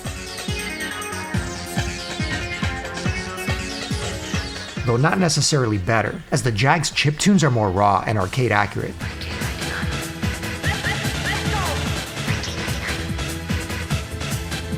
So it's more a matter of preference. What isn't preference is the kind of wonky sound levels on the Saturn port, where the shots and effects are quite loud, and can sometimes drown out the great music.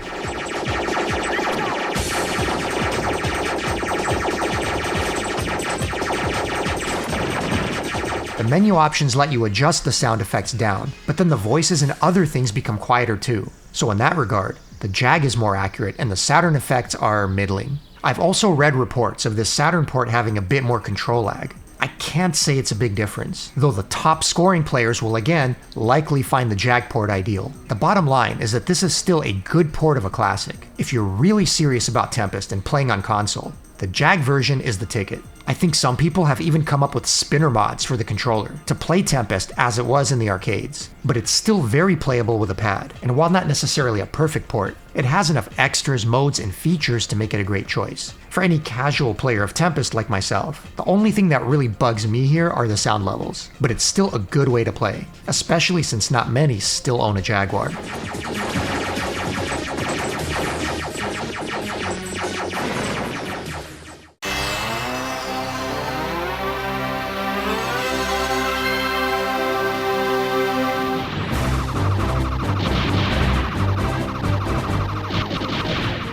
Terra Cresta 3D isn't really 3D. Sometimes it's 3D, but mostly just ugly, bland, dark, and uninspired polygonal 2D backdrops. During a time in the 90s when suddenly everything had to be part of the 3D fad, or it wouldn't sell. But the visuals aren't the only thing this Terra Cresta does poorly, as it also moves and plays slow, and has crappy music to top it all off, making the entire experience a bit of a bore. The only redeeming quality is it retaining mechanics from the original games, mainly the formation system as well as the Phoenix attack. But there's not much else similar in the game compared to the somewhat average, but still infinitely better Terra Cresta 2 on PC Engine. Now the bosses are actually in 3D, and play out more like a rail shooter, and inexplicably, toward the end of the game, they actually do something interesting with the 3D visuals, giving the level more depth. Where was this for the majority of the game? And the yawn-inducing initial stages. The rest of the game is like looking through a screen door of awful fake transparency. It's not a complete turd, and it's certainly playable.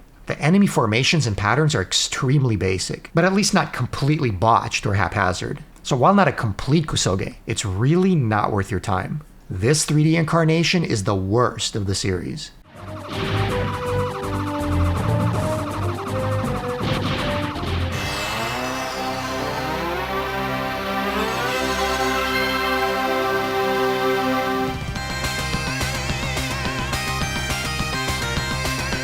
If you just can't get enough Thunder Force, the Saturn was the console for you. 2 gold packs with 2 games each, only on Saturn, and Part 5, arguably the best console version, all had their home here. I already reviewed Thunder Force 2, 3, and 4 in my every Mega Drive shooter video, as well as featured them all, including Thunder Force AC, in my History of Technosoft video. So if you want the in-depth, behind-the-scenes scoops and story on all the games, those 2 videos have you covered, and then some. Here, we want to take a look at the Saturn ports, and see how faithful they are to the Mega Drive and arcade original. Are the gold packs worth it? Starting off with Gold Pack 1, which includes the Mega Drive, Thunder Force 2 and 3. The graphics are as close to the originals as I could imagine, and have no slowdown to speak of. Though because the originals already had nearly no slowdown already, you'll probably barely notice. They run at a blistering pace and look as good as ever. Now what's not quite the same is the sound. The Mega Drive's audio is notoriously difficult to emulate, and Technosoft were masters of playing to that sound chip's strength. And while the original music is played back from CD, something about the location it loops seems to throw the audio on the latter half of some stages out of whack. Plus, you have to listen to the track restart in the middle of gameplay, something you won't get on the Mega Drive.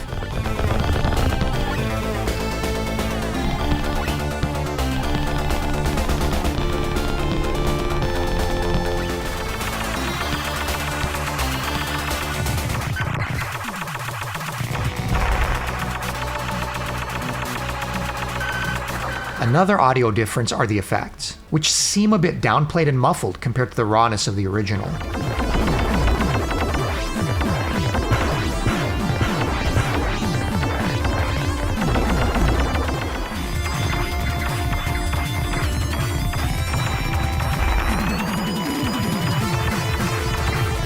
Given how important the sound of these games is, it could be a deal breaker for purists. But it's the only real quibble in an otherwise stellar presentation. And unless you've played these games inside and out, you may or not notice. If you already own the Mega Drive versions, there's no real reason to own this collection too, as it's not different enough to need. But that doesn't mean it's not a very good port, if not audibly perfect, of 2 fantastic top-tier games that still makes the original Gold Pack a top-notch release.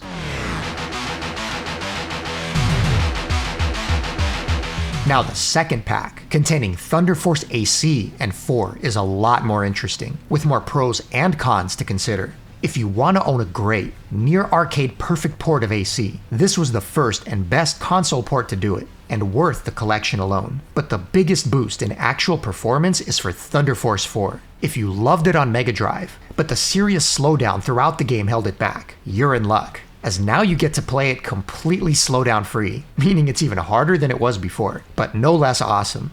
I personally love playing it sans slowdown, so I'm a fan. Another awesome feature unique to this release is the ability to unlock the ship from Part 3 with all of its weapons. Because the game isn't designed around this ship, you can kick all sorts of ass with it, but with the good comes the bad.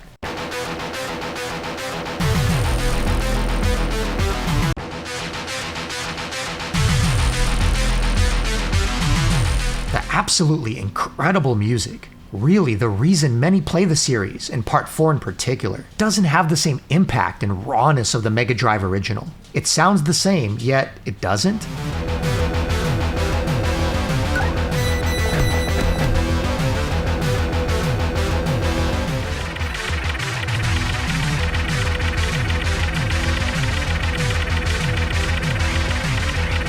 The sound effects are equally muffled and toned down, lessening the impact of the gameplay.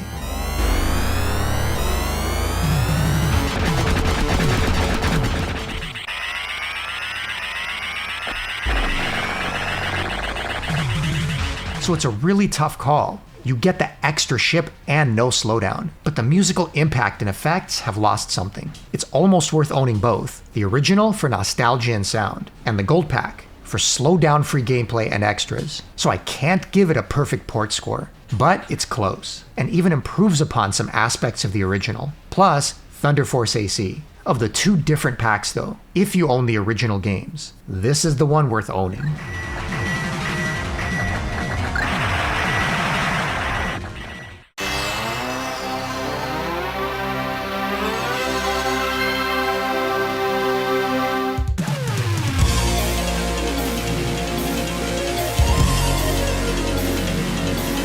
Technosoft went all in with Thunder Force 5. It had the biggest budget of any game they'd ever developed, and they needed it, as now they had to somehow continue their graphical brilliance in an era of 3D, and could no longer stick to their 2D roots. And while the tech was still early and the resolution low, they produced one of the best looking horizontal 3D shooters of the era. No expense was spared to try and make it the best Thunder Force yet, and while opinions definitely will vary in terms of best game mechanics and balance, there's no doubt that it belonged as part of the series.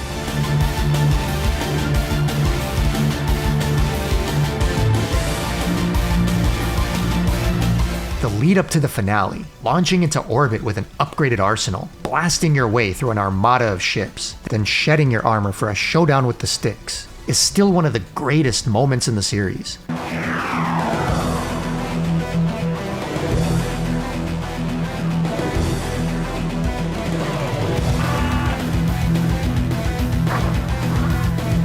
While the 3D visuals may have wowed some and possibly disappointed others who preferred the 2D pixel art, there was no question whatsoever that the soundtrack was still god-tier Technosoft.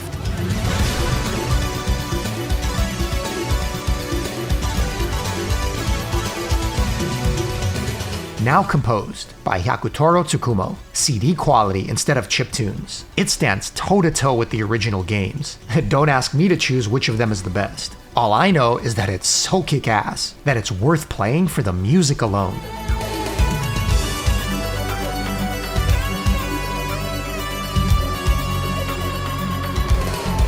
The weapon system saw the introduction of a new option called the free range. Incredibly powerful but unidirectional, it changed up the strategy and required you to maneuver into the right positions. But when properly used, it was immensely powerful, making short work of most enemies and even bosses, to the point where it seriously changes the balance and difficulty of the game. As it's so effective, it eliminates the need for a lot of weapon switching that was required in previous games. So as sweet of a weapon as it is, I remember at the time I personally felt that it kind of hurt the game balance and removed a lot of the strategy. I just wanted to use this weapon most of the time. The Saturn version is considered by many the one to own. It was the original release, while the PSX was a port, but still handled by Technosoft. You can see how various stages that contain extra background detail and transparency are missing on the PSX, so the Saturn wins visually. But to be fair, both of these versions are excellent, and both deserve a very good score, though in this case, the Saturn gets the nod.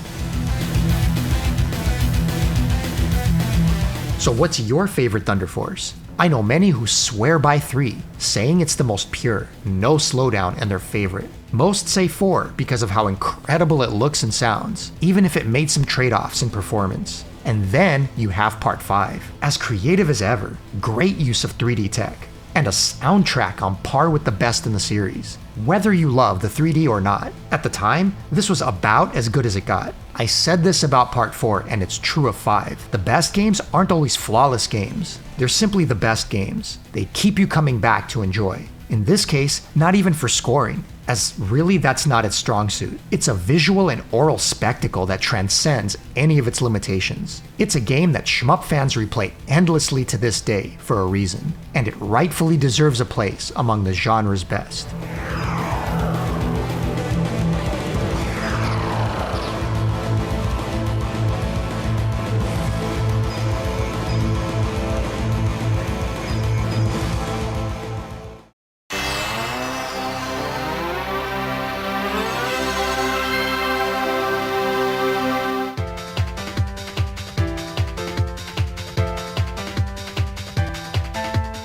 Oh, hell yeah. Eric Pearl back again, and I get to talk about one of my all-time favorites, Twinkle Star Sprites. Easily, in my opinion, the greatest versus shmup ever made. Nothing even comes close. And the gameplay here is deceptively simple. One could even call it a puzzle shmup, if they want. 2 vertical screens and set formations of enemies spawn in over time. Killing these enemies in a chain sends fireballs over to the opponent, and reflecting these can then send character-specific EX attacks to spice up the round. Reflecting enough fireballs at once can summon a boss, a large enemy dependent on your character. They'll do silly little things and eventually just leave the screen or die. You as a player have a few extra tools to use though. You'll charge up this meter over time, and by holding A, you can use a level 1, which is a basic charge shot, a level 2, which summons a whole bunch of EX attacks, or a max, which summons a boss. You also have a stock of 2 bombs, though you can get more through the round if you survive long enough. These play a pivotal role in saving your ass if things get a little bit scary. And lastly, the most important part, perfects. When you kill an entire wave of enemies by only shooting down one, you get a perfect. This gives you a little score boost, but also increases the rank for the enemy, as in, the attacks that you send to the enemy get harder for them to dodge. All of these aspects together make Twinkle Star Sprites a simple game that anyone can get into, but has so much depth to it that you could play it for years, especially in versus against other people. In 1997, a port to the Sega Saturn was released with a bunch of extra goodies, new CD audio that sounds wonderful, and a short FMV at the start, as well as a new mode, Saturn Mode.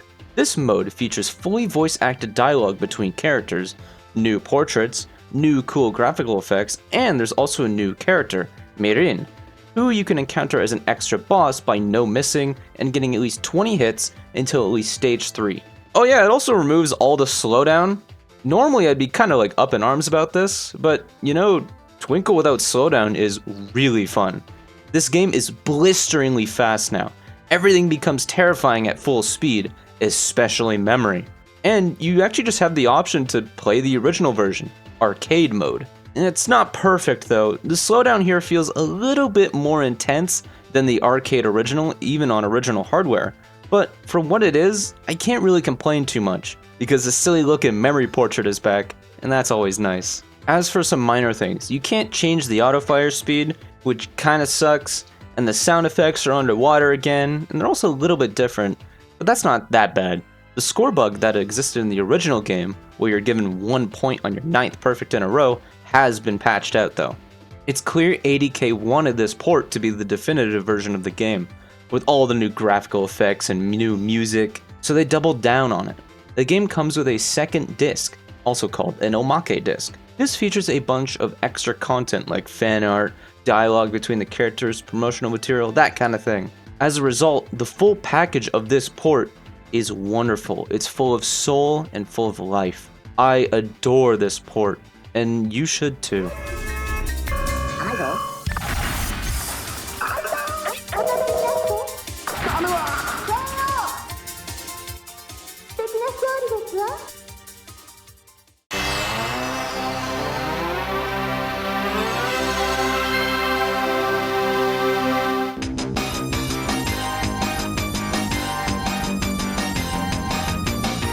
What do you get when you cross Assault Suit Vulcan and Data East's own Atomic Runner Chelnov and add a hint of Boogie Wings for flavor? Wolf Fang, aka Roga Armor Force, is one of my favorite sleeper hits from Data East, and a game that I glowingly reviewed in my best obscure action games video. It's a shooting bonanza that's not any one thing, but a mix of everything, all to a banging soundtrack that'll remind you of its prequel Vapor Trail.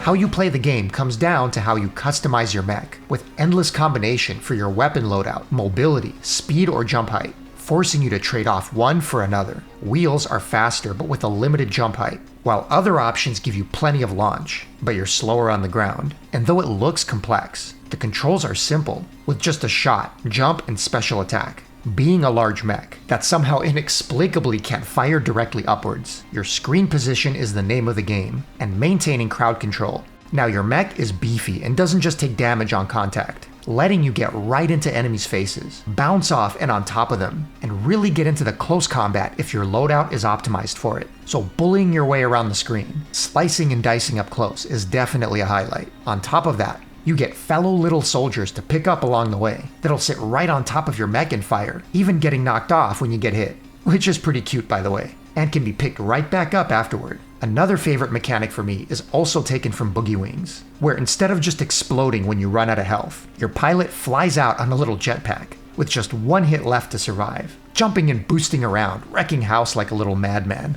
And if you can survive long enough and reach a mech upgrade, you'll be back in the saddle again with a bit of energy to spare. Though they are simple, all the controls do take some getting used to, and those limitations are part of the challenge. Wolf Fang also has longevity, giving you selectable easy and hard stages as you progress, taking you on different branching paths. Wolf Fang got excellent releases on both Saturn and PlayStation. There are some differences to note. Both versions include a console-exclusive arrange mode, fully voiced cutscenes, and a remixed audio option, though honestly, the arcade original music is where it's at. Visually, it seems to be a bit wobbly in places, or maybe it's some type of shimmering, something I didn't notice on the Saturn port, which looks crisp and clean. The Saturn port has all the same extras, plus an additional extra stage, so even more content. And while I've read reports elsewhere that the Saturn port has slowdown, compared to none on the PSX, I've personally yet to notice it while playing. So for me, Saturn port is where it's at, though both are honestly top-notch. Much like Atomic Runner or Boogie Wings, not everybody will get along with Wolf Fang.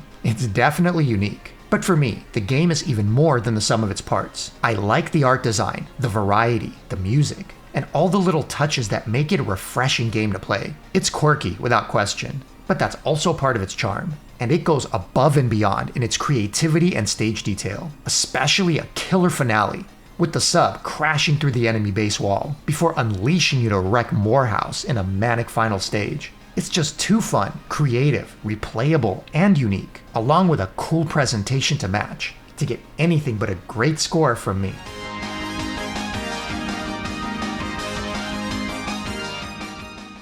But wait, there's more.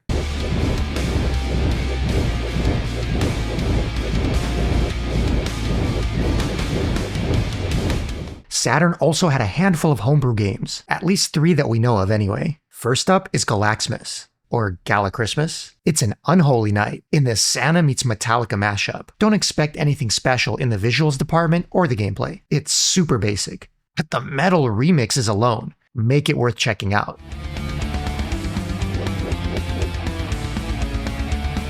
Apparently composed by Alexander Nakarada and available on his Bandcamp, I immediately put these tracks on my holiday playlist. So think of it as something to do while you jam to the music.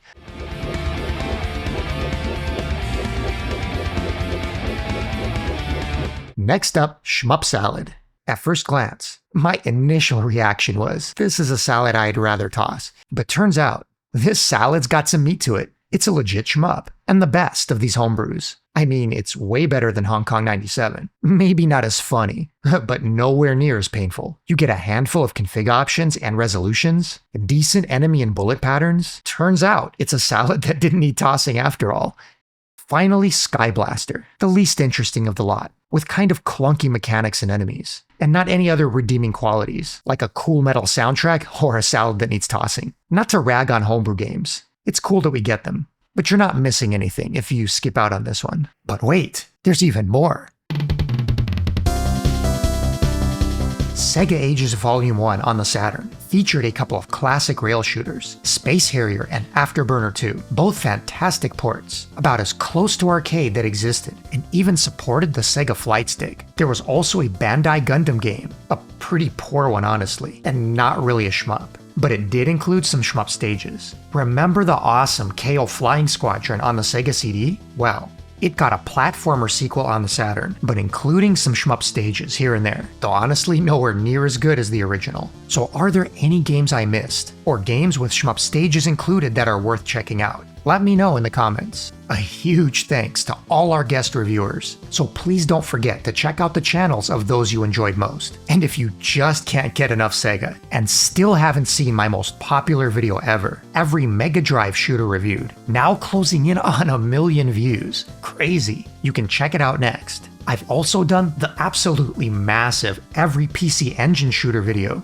over 100 games in total, as well as the Super Nintendo, every Konami shooter, and even every Toaplan shooter. So if you love this style of video and discovering new games, there is plenty to check out, and you can do that right here.